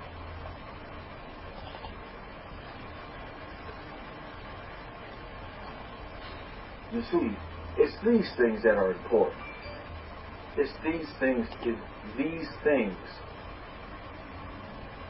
that put you into being mode and not just some robot unconscious in your unconscious state. I want you to examine yourselves and see where you still live in the unconscious. You'll see it. You'll see it. You'll see it. And bring yourself into the unconscious, into the conscious mode, into the I am mode.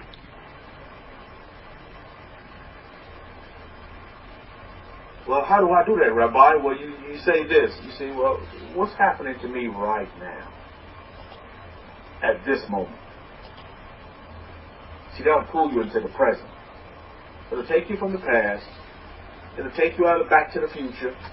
And it'll put you in the present. At this moment. At this very moment. Boom, it puts you in the present. At this very moment, what am I doing with my wife? At this very moment, what am I doing with my dog? At this very moment, what am I doing on my job? It'll keep you in the present.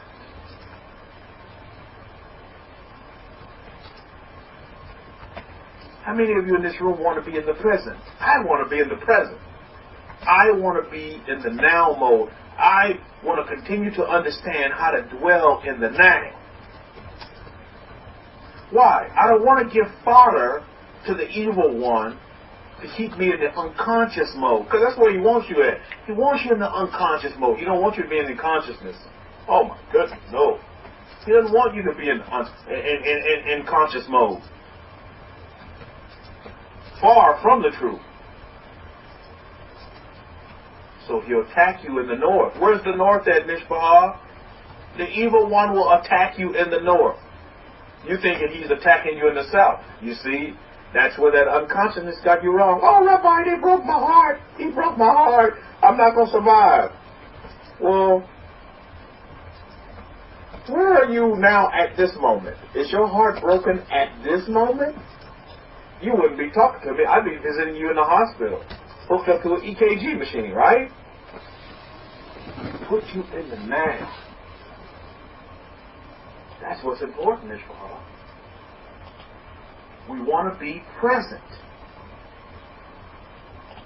We don't want to be absent on our being side.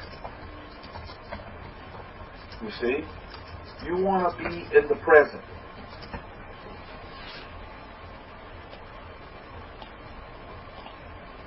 So this is where we are. In the present. In the now mode.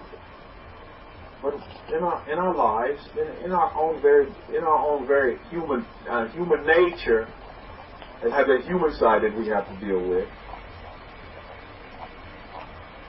you want to be able to see it. Now you have the tools to be able to see these things for what they are, and you need to ask yourself every day, with every situation, how am I going to deal? Am I going to deal with this with the now, or am I going to revert back to the and pull back from my archives in the past, or have myself tiptoeing through the tulip somewhere in the future? Or am I going to be omnipresent? God is omnipresent. You're like, well, how can he be omnipresent? He's omnipresent. He's always in the present. How many of you see God in the past? How many of you see God in the future? I see God omnipresent now. Do you not think he wants us to be in that same state? How many of you want to serve a past God, or a future God, or a present God? Boy, does that not put things into context, right? I want God present now in my life. Now.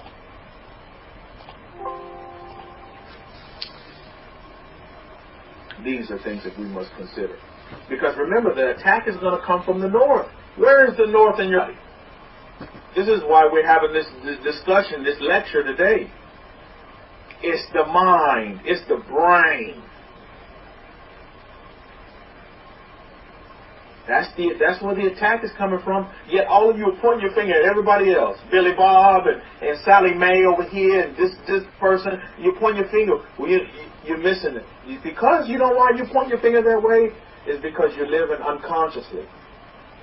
Human unconscious. That's all it is. You haven't become conscious to realize where the attack really lies. It's north of the border, not south. Oh, Rabbi, I don't want to get into another relationship because I don't want my heart to break again. Where's your heart? Your heart is in the south. When you look at your orientation of the body, the attack is coming from where? The north. Where does the rescue come from as well, as you heard in the footnote there by the son of Aaron, HaKohen, Rabbi Simon out there? Where does the rescue come from? The salvation also comes from where? The north. Wow. Your I am is in the north as well. This is what is taking place between your ears. Between your ears. That's where the battle, that is the battle right there. And you being equipped with great tools on how to win and be successful with this battle. And I've come out, not only win the war, but win the battle and wars. This grounding technique is off the charts. It's awesome. It is mightily awesome. Utilize that now. Ground yourself now. Ground yourself. So tomorrow's now, so you ground yourself tomorrow. The next day is now, so then that next day is the now, so you ground yourself now. When you begin to live in the now, the unconscious, the mind becomes just what it's supposed to be in its orientation, in its originality. It's a great tool. And now all of you are starting to realize how to use that great tool of the mind. It is such a great tool. But let's just face it, majority of folks don't know how to use the mind. And so, listen to this. If you don't use the mind will use you. Cody says, through grounding, diseases can be healed also. Grounding. Through grounding. If you don't use your mind as that great tool, guess what? The mind will turn around and use you. How many of you at one time or another have been used by your mind? That's from the Imhokma, by the way. That's not in my notes. If you don't learn how to use the mind as a great tool, the mind will use you. And you will be the tool. You think about that for a minute. Many folks explain it away and say the devil made me do it. No, he didn't. The mind told you to do that. You're living in the unconscious state. The devil don't have to mess with you in the unconscious state. You already gotten. Like on those gangster movies. You already gotten. You already marked. You've been blacklisted. There's no need to be bothered with you. You're unconscious. You know, you're an unconscious human. No. You need to become conscious. And you have the tools you are equipped with the tools now to understand that. Many people are going to think you're crazy. This is why you don't need to be explaining this to many people. Many people won't understand this because they're going to explain it away just like the guy did earlier, the person came through. Oh, that's spiritualism. That's New Age mumbo jumbo. Oh my goodness. They want to put a title and a name, and they got a title. Everything has to have a title to it. If it doesn't have a title, then it just doesn't exist. You can't operate with it in their world. Kohen says religion has no explanation for these things. They will like to box you up. Oh yeah, they do. They want to put everything in a box. Note this in this Parsha, that the Master Yahweh, the God of Israel, said, make this particular box out of acacia wood, gold, and silver. Design that box so that I can dwell with you. He didn't say he was going to dwell in the box. Can't put God in a box, right? Nowhere in the passages that we read in our history where God said, okay, yeah, make this box and I'm going to stay in that box. No, he said, I'm going to dwell with you. He didn't say I'm going to dwell in the box. He didn't say he was going to dwell in the tabernacle or the tent of meeting. He said, I'm going to dwell with you. Why does he say that? It's because you have the I am in you. You are the I am. He's going to dwell with you. He's going to dwell with me. He's definitely dwelling with the Kohen. He's going to dwell with us. You can't put God in a box, yet many try. Our Kohen says the church is still looking for God in the box. And some on the cross. Oh, indeed, our Kohen. This is what you'll find. This is exactly what you'll find. North of the border. This is where you need to put your focus and your concentration.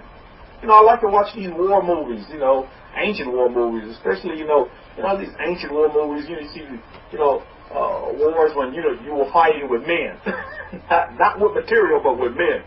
And so they would say, oh, the brunt of the attack is in the north. So they would take all of their troops and they bring them, okay, let's refortify, let's reinforce the north. So they go and reinforce the north. So and then another report will come in. Oh, Emperor, the attack is coming in. They're coming around, and they're trying to come around and catch us from the backside. So then he takes some of his troops and they move to the backside. And so this is what I'm telling you. You need to take the troops, your troops, as a human being, and you need to focus them. Your focal point, you put them in the north, because that's where the attack is coming from. But also at the same time, that's also the place of rescue. Salvation is in the north as well. This is the battle that we're having with ourselves today. And a lot of us have come out of religions, and religion has been embedded in us, and we've been conditioned to these religions. That's not a bad thing, Mishpachah. Look at that experience as a good thing. See it for what it was then, but now you live in the now. So you can't bring what happened in the past into the now. This is when you start to become unconscious. Consciousness is now. Your I am. Your being. Being is now. I be now. I don't be in the future or in the past. I be right now. Do you all understand that? I hope this is really sinking in, because this is important information. This is ground roots for your whole. This is not about religion. This is far from it. You see, because you know where religion puts you? In the unconscious state. And it'll put you to sleep over there too. It'll put you to sleep. It's quicker than a punch from Lennox Lewis or Mike Tyson. It'll put you to sleep. It'll sting you like a bee, like Muhammad Ali. It'll sting you like a bee. And it'll hurt you. How many of you have been hurt at one time or another by religion? Religion will hurt you. And not only will religion hurt you, but it'll make you hurt other people. I heard a testimony about somebody come through it. I mean, his father was so hurt that you took the child out of the wheel? Behind religion? Are you kidding me? Behind religion. This is why. I'm telling you. Listen to this. Listen to this. This is a true story. My daughter comes to me the other day. She tells me, my daughter and my wife were talking to me. They said, yeah. And she has still has a lot of friends in China, students, friends that she went to school with in China. And so they're really close-knit. They're almost like family, because when you go to school in China, school is like boarding school. Public school, you go to school in China and you don't come home until Friday, and then you go back to school Sunday night. You actually have class Sunday night in boarding school. You stay at school all week. Have you ever heard of such a thing? This is public school in China, where you stay at school. The student will stay at school all week. You get one day off, you come home. Basically, you don't even consider the day, because you get off Friday night. So you basically get Saturday off, and you got to be back to school Sunday night. And you have school Sunday evening, 6 o'clock. Can you believe that? This is school, public school. So, of course, the children are real close. They're almost like family. They're getting raised together, right? So she was telling me, oh, one of the boy students that I went to school with, he came out and he told the students that he was that he gay, that he was that he liked other boys. And I said, well, how do you feel about that? This is communist China. And she said, well, I feel kind of strange. I was like, okay. I said, number one, maybe this boy should have never come out and said anything. Maybe that would have been his best bet, is to keep that to himself. Do you see that, Mishpahar? See, now this boy is getting ridiculed. And, he lives with these students all week long. I mean, they're coming up together. And now, on top of the pressures with education and their study modality, which is just like off the charts, they're always studying. All they know is homework. Homework is, they're married for homework. Homework.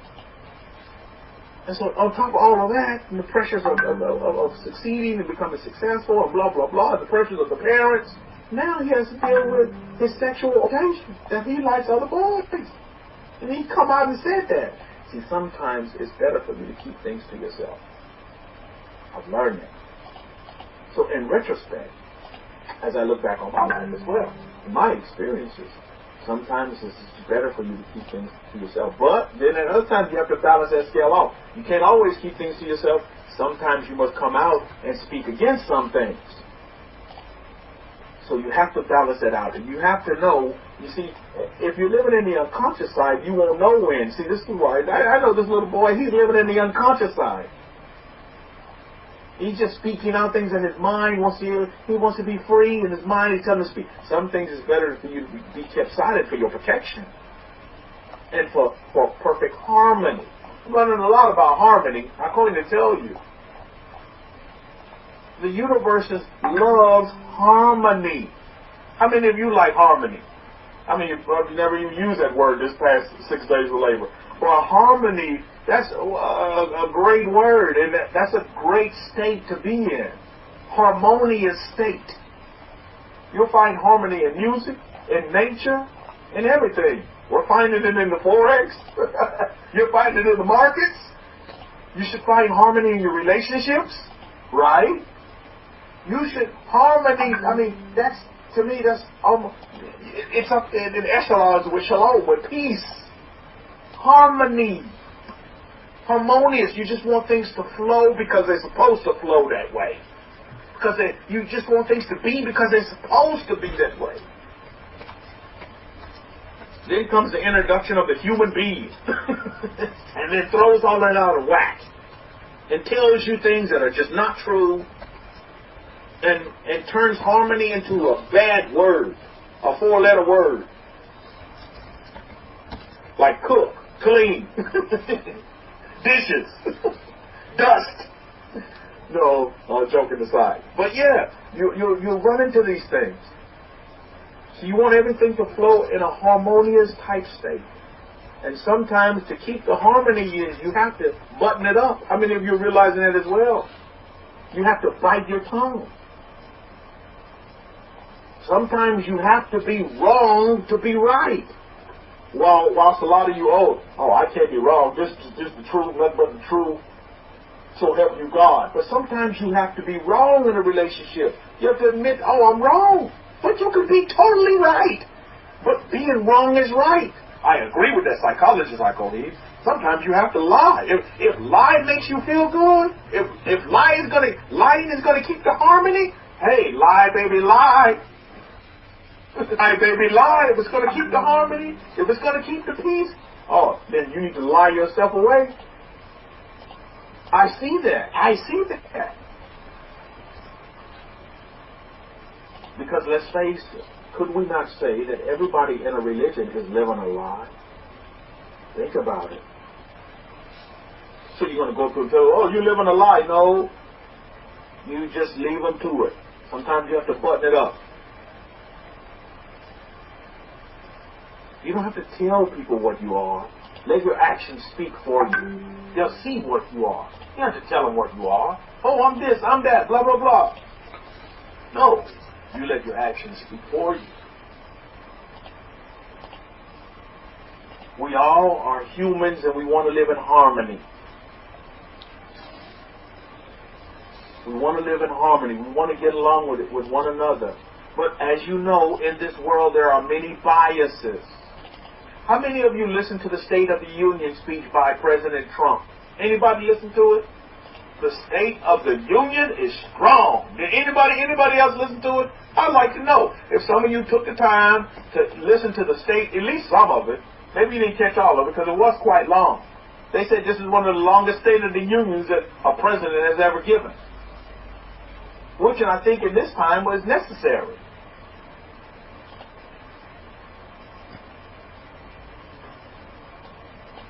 Let me just clue you up on one area that was talked about. How many of you know that here in North America, in some of these states that we live in, harmony is being broken up? And I'll say this with this, is that they're saying, you know, how many of you love children? How many of you love children and you love the harmony of the birth process and what takes place with birth and how we as co-creators with God bring forth life unto this earth? I'm really sensitive to this spot now because my wife is with child and I'm so happy. I'm so joyous. Happy is just not the word. I'm very joyous, and I'm in the moment. I'm in the present with this because every little thing is going on right now. You know, now it's the smells. Oh, certain smells. She don't like to smell this, or now she's craving all kind of stuff. I tell you, this is definitely a Hebrew baby. Oh, she's craving all kinds of spices, and then she wants to try this. Oh, I go eat. I'm just so joyous over here. But she, you know, and she said, oh, you know, she's not even but weeks. And oh, the baby's kicking. Oh, I can feel the baby moving. And you know, honey, I think, oh, she had a dream the other night that it was two babies. I'm like, oh, yeah, could be twins in there. I'm just so excited. I tell you, you know, proud father over here, of course, proud father for sure. But yeah, so all of these things are. So you see all these things going on with birth and the very beauty of birth and co-creating with God and bringing forth life into this earth. And I tell you this. In my grounding techniques that Hakoyin has given me, I'm going to tell you this. I saw this vision as clear as day in my grounding, in my meditations. You know what I saw? Do you know, how many of you seen that movie, I don't know if it's the Avengers, what's the latest Avengers movie, to where there's this one character on there, he's actually a tree. How many of you seen that? If you haven't seen that movie, go see it. What was his name? My name is Gorgas up. But anyway, the tree has this special ability to be able to extend his branches, and he could, how many of you saw that? Anybody seen it? Yeah, I am Groot. Yeah, I am Groot. In my vision, I saw that tree like Groot. I saw it. And you know how we're supposed to ground ourselves into the earth, to the very center of the earth. That's what I see in my vision. I see myself, my hand and my feet, they're doing just like Groot does. And he can sit there and he takes it and he extends his arms down into the center. And that's what's going on. But in my meditations, I saw this. I tell you, I cried like a baby. I saw this. I saw my child. And I saw San Antonio. And I saw him doing that very same thing in my vision. And tell you, I had such a peace over me when I saw that. And it just was an experience. That's what I had experienced in one of my meditations. Is that my offspring, my seedling, my child was doing the exact same thing and rooting himself. And I had a vision of San Antonio, and he was just going down deep into the roots below the aquifers here that we have in San Antonio. And he was going deep down into the center of the earth, just like I was. And I was like, wow. That's what I said, Yael Woman. I said the same thing. Wow. Just like that creature. Guardians of the Galaxy. There it goes. Thanks for that, Yael Woman. And just like that creature, we're doing the same thing. We're rooting and we're grounding ourselves as partakers and as co-creators and bringing forth life into this earth. We're just bringing forth the baby. The baby's already created. It's just being brought forth. And that's what we're doing. with God's assistance, of course. Having a role in that spark of life. Beautiful thing. Well, anyway, we see what's going on in some states here in America is that they're saying that you can abort a baby even at birth. You will be able to abort a baby. Virginia was one of those states. How many of you heard that? I'm probably Rabbi Vanilla, you're probably hearing about that up your way as well. Some of these states are putting this into law that you can abort a baby even after the baby is born. You can sit there and you can abort a baby. You can have discussions with a doctor and be able to do that. Abort a baby. That's alive and kicking. You can be able to abort it. Right? So, during the State of the Union, President Trump said this, no, we have to see that life starts at conception. I'm just paraphrasing, but he went on to say is that every life is important.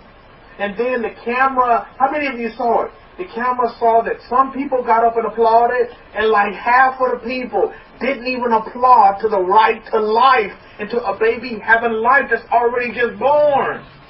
And here they go.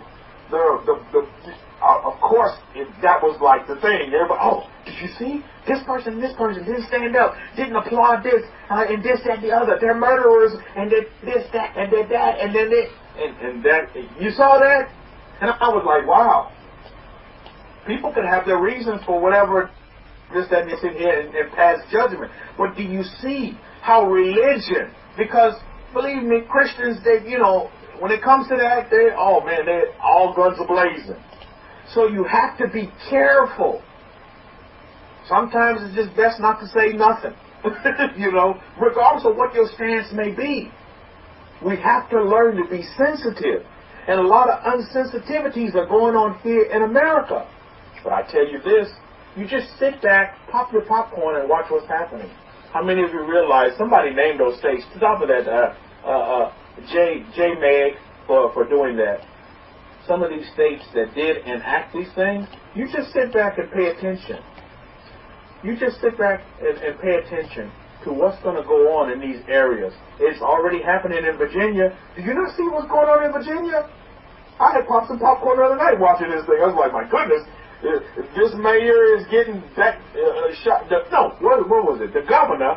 They're trying to get rid of the governor because he's what? He wore a black hat or something. He dressed up as a black man or put a KK. Something he did that was racial insensitive. And then you got the lieutenant governor. He's in some kind of scandal, sexual scandal. And then, you got the attorney general. He dressed up as Michael Jackson or something. It's all of these insensitivities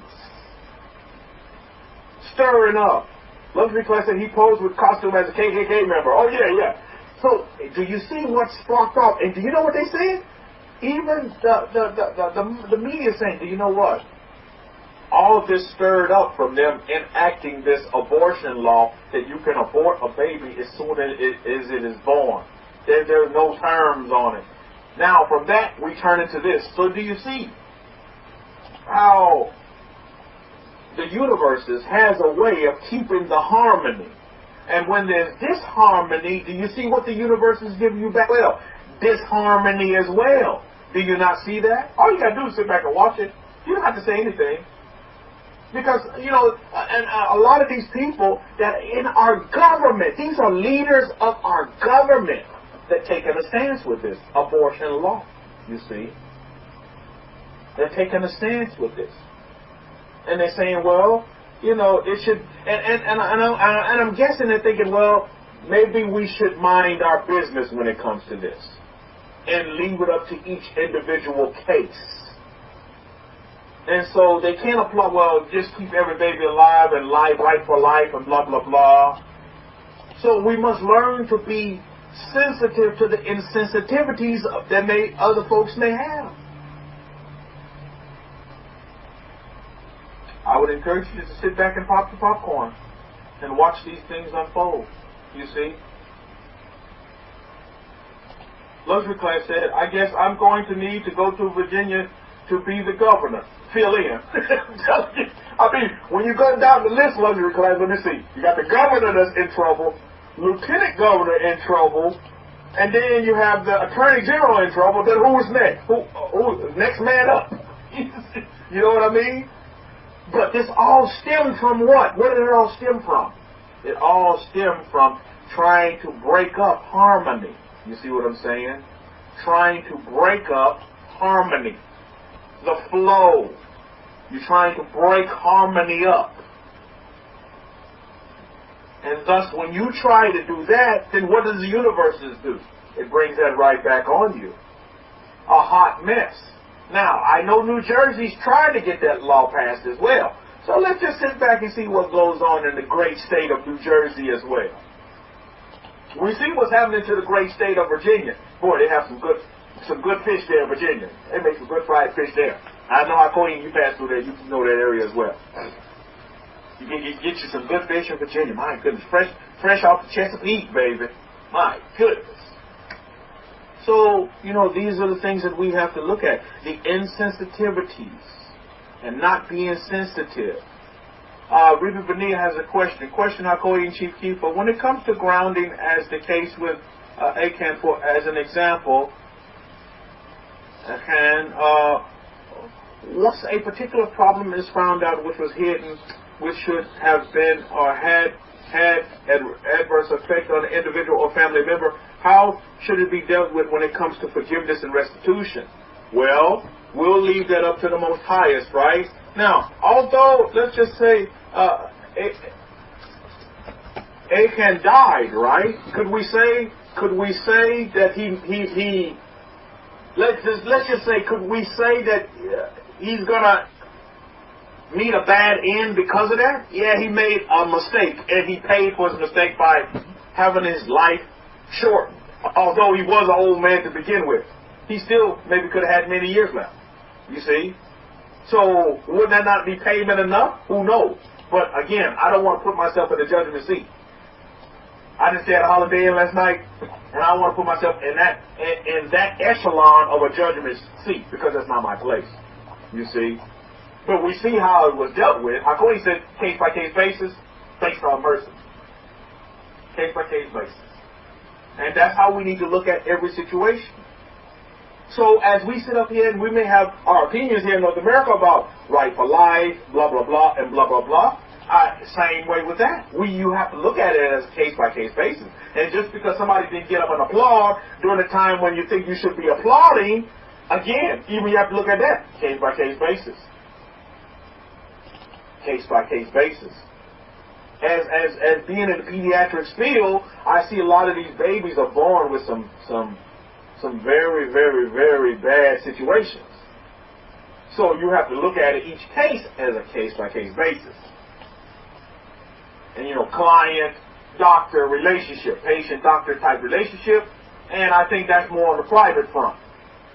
And how you know, in your belief system, or lack thereof, what you believe in as your system. So these things need to be, but again, I saw that the media was quick to jump on that. Oh, these people, they anti-God, they blah blah, they this. You need to sit back and just. We don't know this. Just because somebody didn't give you a reaction, you are already assuming that they're this, that, the other, and the third, when you don't even know what's going on with their action, because you just looking at a reaction. When you need to be responding to their actions and seeing, okay, based on what you see with their actions, how they live. So you see what I mean? We have to be very careful with the sensitivities and insensitivities of others, you see. Just because somebody didn't clap. So what? But you see, people take that and they run with it. They run with it.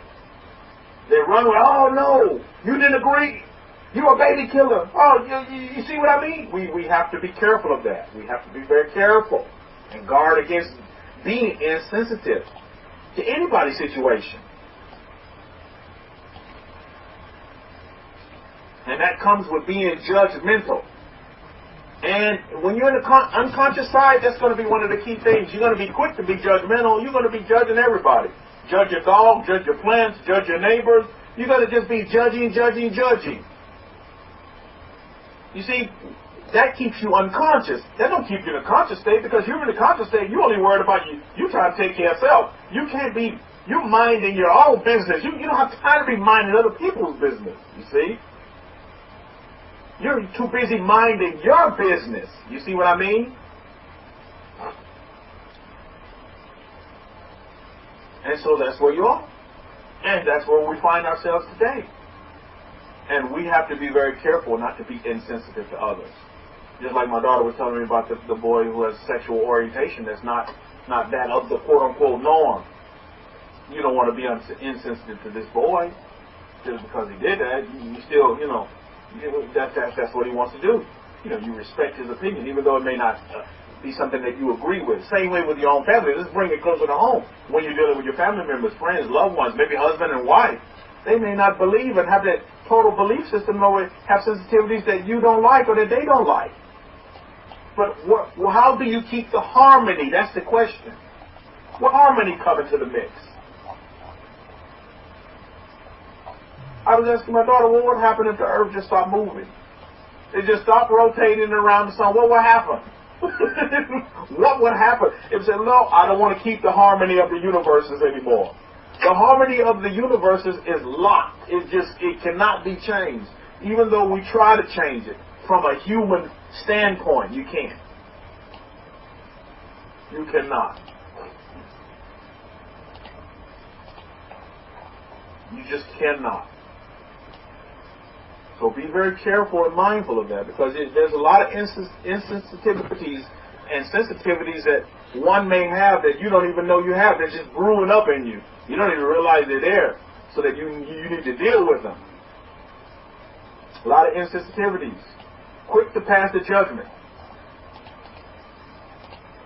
Quick to pass the judgment. You see, you must be careful of that. You don't have to judge anybody. But you see, this is the unconscious side will tell you, oh, I have to stereotype, I have to profile, I have to judge, I have to do that. That's my religious responsibility. That's why you're supposed to run away from religion. Because religion will be quick to, they'll kung fu fight you over some religion. Some of you see that in your own families. They'll kung fu fight you over some religion or what they believe in. You don't want to go against what they believe in. No, they will fight you over Jesus, man. They will fight you over Jesus' name. They will fight you. So why? You want to keep the harmony. You don't remember anything I told you today? Remember harmony. You want to keep the harmony. Harmony starts in your home.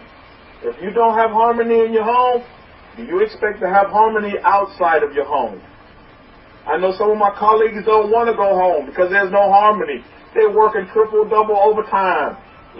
Time and a half, because they don't want to go home because there's no harmony. They have more harmony at the workplace than they do at home. That is just asinine to me. I can't comprehend that. Home is my heaven, Mishpahah. I hope home is yours as well. Home is my heaven. I love being at home. That's my heaven. Home is where my harmony is. If I can't have harmony at home, where am I going to have harmony? But then we have to learn to get on with the sensitivities and insensitivities of other people. This is what makes America so great. This is why people are right now here on the borders of Texas trying to get in here from South America, because they want this. You see people trying to rush up on the walls and get into the UK, into France. Do you see people? Well, they may be doing it in France. But you see people jumping over walls and trying to get into China? No, they're trying to get into America. Why? Because there's harmony here. America has her faults, just like we all do. That's part of the human side. But what brings the harmony is that we learn how to get on with one another with our faults. You see? Think about that. This is what makes America so great, with the diversity of people that we have here. And we still learn to get on with one another. And you know what? You know what makes us even stronger is when adversity comes to America, is that we become stronger as a people, as we unite together. That's a beautiful thing. And you see that in most countries as well. But to see the patriotism here in America is just something so great. It's a beautiful thing. It's a beautiful thing. So that's where we are, Miss Ma. That's where we are, and I'm gonna get ready to wrap it up in a minute. But you know, what Luxury Collection and the president recently said that we are the envy of the world. Oh, believe me, I believe it's absolutely 100% true. America is the greatest country on the planet. The president said that as well. I believe that's absolutely true. That's backed up by the universes as well and the God of Israel. Why would the Kohen be in America? I'm not shucking the UK and I'm not shucking all these countries in the East, but let's just be real. Look at the facts are laid out before you. You see? The facts are laid out before you. No other country is having an immigration issue the way we are. I mean, you know, my heart goes out to these people that are trying to get into America. Look, I don't fault them for trying to get into America. America is the land flowing with milk and honey, baby. I don't care what you call it, milk and honey, cheddar, cheese, whatever you call it these days. I don't know what you call it. But I can tell you, I have two people that live in my house, my family members, that they are a testament to the land flowing with milk and honey is real. Here in America, as they come from a communist country, and they don't want to go back to China. My daughter said, you want to go back to China? No, of course not.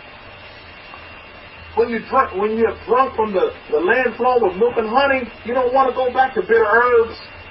Who wants to go back to bitter herbs when you have milk and honey? Until they come up with a land of the chocolate, then I'm not going anywhere.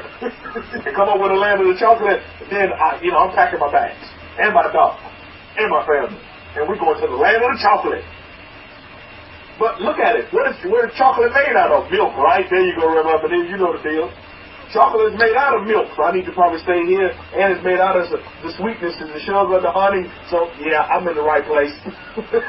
I'm in the right place, Alex, for 500. So this is where we are.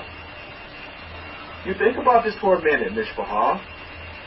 Well, we must learn as the I ams, as the people of God, how to learn to get on with one another. But we must first learn how to get on with ourselves and deal with these things and this battle of the mind up here. Mind control. Take your mind and use it as a tool, and don't let your mind control you. Let your mind use you as a tool, because that's what's going on. A lot of our situations, you need to recognize them, put them in their place, and be in the present, so that you can deal with present time. Present time. I tell you, we're living in an awesome time, Mishpachah. We're living in a time of great abundance that's going to come to all of you. Abundance is, you are abundance now. You are joy now. You are peace now. And you are love now. This day. This day. So on that note, we'll wrap it up, Mishpachah. If you guys have any questions about the fundamentals of living in the present, living in the now, please ask these questions. I think it's so important that we do. We do understand. Because at first, I'm going to tell you how it's going to seem. It's going to seem like you're playing tricks on your mind. Because you're saying all of these things that, the mind can't fathom. So your mind is going to retaliate. And believe me, you know what I'm talking about. Because you're experiencing that. Your mind will retaliate against you. Say, no, you can't do this. That can never happen. You can never be that.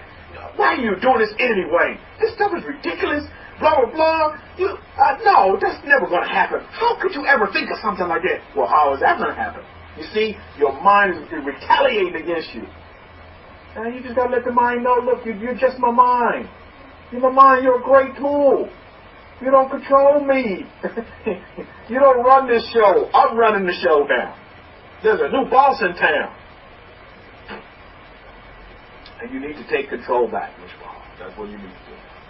Don't let your mind dictate what you're going to do. You tell your mind, hey, great tool, this is how I'm going to use you. And then use that great tool for your benefit, for your blessings. Because you are the I am. You're I am. I am. Shabbat shalom to you, Mishpachah, and shalom shalom to you across the pond. You all have a wonderful Shabbat. Enjoy your families, your friends, your loved ones. Enjoy your time. Enjoy your time. And remember, live in the present. Live in the present.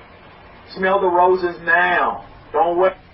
Don't pass roses. And don't smell future roses. Smell the roses right now. Right now, smell the roses, okay? Over to you, Hakon, and you all have a wonderful Shabbat. Wonderful 6 days ahead as well. And shalom, shalom to you as well. Yeah, Todah for that, Rabbi Kefa. Todah, yeah, great example. Land flowing with milk and honey. I mean, Texas is for sure, and here in Florida, my house is flowing with a lot of eggs right now, and of course milk as well. So I don't have any local cows, but I do have many chickens. They are laying plenty of eggs every day, about 13, 14 eggs every day. I don't know what to do with them. Sometimes I fry 3, sometimes I boil 3, sometimes I, cook 6 together. There's so many eggs over here. That's great. Baruch Hashem, Master Yeshua. Baruch Hashem. Okay, so I mean, there was I was going to teach something came to me. It was an email from Rabbi Obadiah, but I'll contact him directly. And this is to do with illness and ill health. And I don't think I have time today to do it, but next week be prepared. Next week I'll run you through a session of how to deal with illness when you are ill, and there can be an imbalance in your body, energy imbalance, and energy imbalance can also bring about illness in different parts of your body, blood pressure, diabetes, all these things. You can have swellings and other things going on in your body as a result of energy imbalance. So that requires you to balance your body's energy. That I will do next week. I haven't done a recording for it. I need to do a recording, and I need to probably about a 5-minute recording, and then I can run it through with you next week, and then I can give you the recording afterwards. I may have to also do a subliminal recording for the great entrepreneurs out there who want to win the lottery jackpot. I will definitely do one for you as well, because you need to have that to implant the right thoughts and the right invocations in your brain to work. Now, whilst Rabbi Kefa was giving the lecture, I went and took the time to update a few footnotes in the Hidden Truths, Hebraic Scrolls, the New Testament, the Torah, the Tanakh, the Hebrew Bible, the Old Testament, and I'm going to see if I can get those published out with the versions of today, which is 9 February, and if I can, because then at least I've added a little bit more information to the footnotes, because that may help people to swim the waters, basically, because it's very important to understand that we are dealing with self, and self can be living in abundance, or the self can be living in destruction. So we have to deal with the self in order to have one of two states, either state of happiness or state of sadness or state of riches or state of poverty. This is all within self. And a lot of the times we like to blame our circumstances. Our circumstances are also created by self. So limiting beliefs is another area that, in order to deal with those, you remember I told you to get the Aquasync tapes, Aquasync audios that you can purchase online, and they will help to synchronize your brains so that your brains become truly the powerhouses that they are. Because the Aquasync audios will help you to do that. Now, if you can't afford the Aquasync audios, they're around $60, $70 around there. If you can't afford those, then of course you have the meditation. You should be doing the meditation anyway, irrespective of the grounding work. Should be done daily by you, irrespective. But the grounding work can also be used in healing diseases as well. If you have an illness, you can ground yourself. If a loved one has an illness, you can ground them, and that will remove illness. If you see a loved one having problems, like, you say, Rabbi, what do I do? My loved one is having issues. They've got illness, or they're into drugs, or a heavy smoker, or cancer, or whatever, So run away from home, or wherever they are. Doesn't matter. They don't have to be there. You can open the channel in the ground. You can do your exercise where you open the ground, you ground yourself, and then you just in your vision, in your meditative thought, you grab them, you grab your cable from your grounding and you hand it to them, and they'll be grounded. So you can deal with illnesses like that. That is one form. But I will teach you another form next week of grounding that will help you to release and help other people's illness. Grounding will give you great sleep, good sleep and energy. How much sleep? Okay, so Eddie's asking, Hakohen, what about having good sleep and energy? What can we do to improve this? I will teach you that next week, Eddie. Next week will be the session that we'll deal with. We'll deal with energy for your work, for your day, and also the sleep side as well. Presently, your grounding will help you with sleeping. The tapes that you listen to, those Equisync, they also help with sleeping as well. But I will teach you another technique that will be greatly a good tool in your arsenal that will help you in getting real energetic. And I mean, you can lift 50-pound weights, you'll be that energetic. You could be, Slim Joe, and you'll be lifting 40-pound, 50-pound weights. So it's that kind of, it's real. This stuff is real. This stuff is not, this is not hocus pocus stuff. This is very real stuff. This stuff works. I have proven it to you through some testimonies that this stuff works. As I have taught you previously, that you need to go through those baths, abundant bath that I spoke about, the negativity bath that I spoke about as well. Hopefully you should have all done them by now. And other than that, I think that the energy work is next, which I will teach you about how to up your energy, how to up the game a little bit more. Then also there's also actually, you could actually, this is pretty neat, because you could actually live longer life. You could alter or halt your aging clock, and you could live longer as well. But anyhow, that's another subject altogether. But having said that, what's important is we deal with the present realities. And as I said, that if you are suffering with illness can be dealt with through these techniques as well. Hopefully you go away and you recap and you listen to the audios. They'll be on YouTube on the usual place. And I usually place a link in my Facebook page as well. I usually put a link over there. And you could pick it up down there as well if you're on Facebook. Either way, you should be fine. Any questions before I close the room?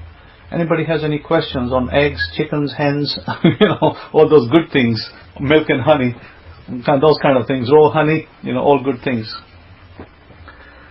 Because this room is anything but, health, abundance, how to serve God the correct way. Yes, Eddie, that is the negativity bath separate from the abundance? Very, very good question. Somebody asked that earlier privately to me. Answer is yes. Both of them are separate. Oh, absolutely. It's a blessing to grow your own chickens, grow your own eggs, and it's a good problem to have lots of eggs, because you don't have to worry about going to Walmart to buy your eggs, Publix, for that matter. So definitely a good problem to have. Good problems, we want to have good problems. We don't want to have bad problems. Truly a sign of abundance and health and longevity. As you know, lots of things are going on in the UK right now with Brexit. Brexit is all over the news all the time. And ever since I left the UK has gone to pants. But hopefully it will recover from that soon enough. But maybe I have to do the grounding work in the UK as well. Some of that work needs to be done over there as well. So, having said that, you will find that a tremendous benefits from what you've been taught. Practice it, follow it through. Remember what I told you. In order to get rich, don't just think that you're going to get rich from nothing. Remember, be giving. When you are giving, when you extend your hand, I've taught this in many different ways, in different methods, is when you open your hand and you give. When you tithe, you're opening your hand, you give. And there's two things that need to be done at that point. Number one, you tithe your 10%, increase your salaries or whatever you get as an increase. Number two, you need to take 10% of that money and you need to save it. So there's two things that need to happen of that money. 10% should be tithe, 10% should be saved, because that is a secret to getting rich. So don't think, oh well, let me just give 10% tithe and let me use the rest of the 90% for the groceries and bills and everything else. No, don't do it like that. Try and put away 10% into each pot. Those two pots will then grow you positively, and they will increase your abundance, and they will make you more magnetic. Now there is another technique that I will teach you. Again, you might think this is hocus pocus mumbo jumbo. Maybe I'll leave it till next week. Remind me next week and I'll teach you about money. Just remind me, tell me the technique you'll teach us about the note, and I will teach you that technique about the note. That'll be next week. So since I'm getting no questions, I'm going to close the room. I want to say happy Shabbat, happy holiday, have a great Sabbath rest, and those of you whose Sabbath has finished in the East, have a great coming week. Any questions that you remembering later after the event, when the man is long gone, then you can definitely email them to myself, and I will deal with them on email. So Shabbat Shalom, have a great day. Shalom Shalom. No, Rabbi Kefa, no need to send the lecture. I have it here recorded. Tudah for that.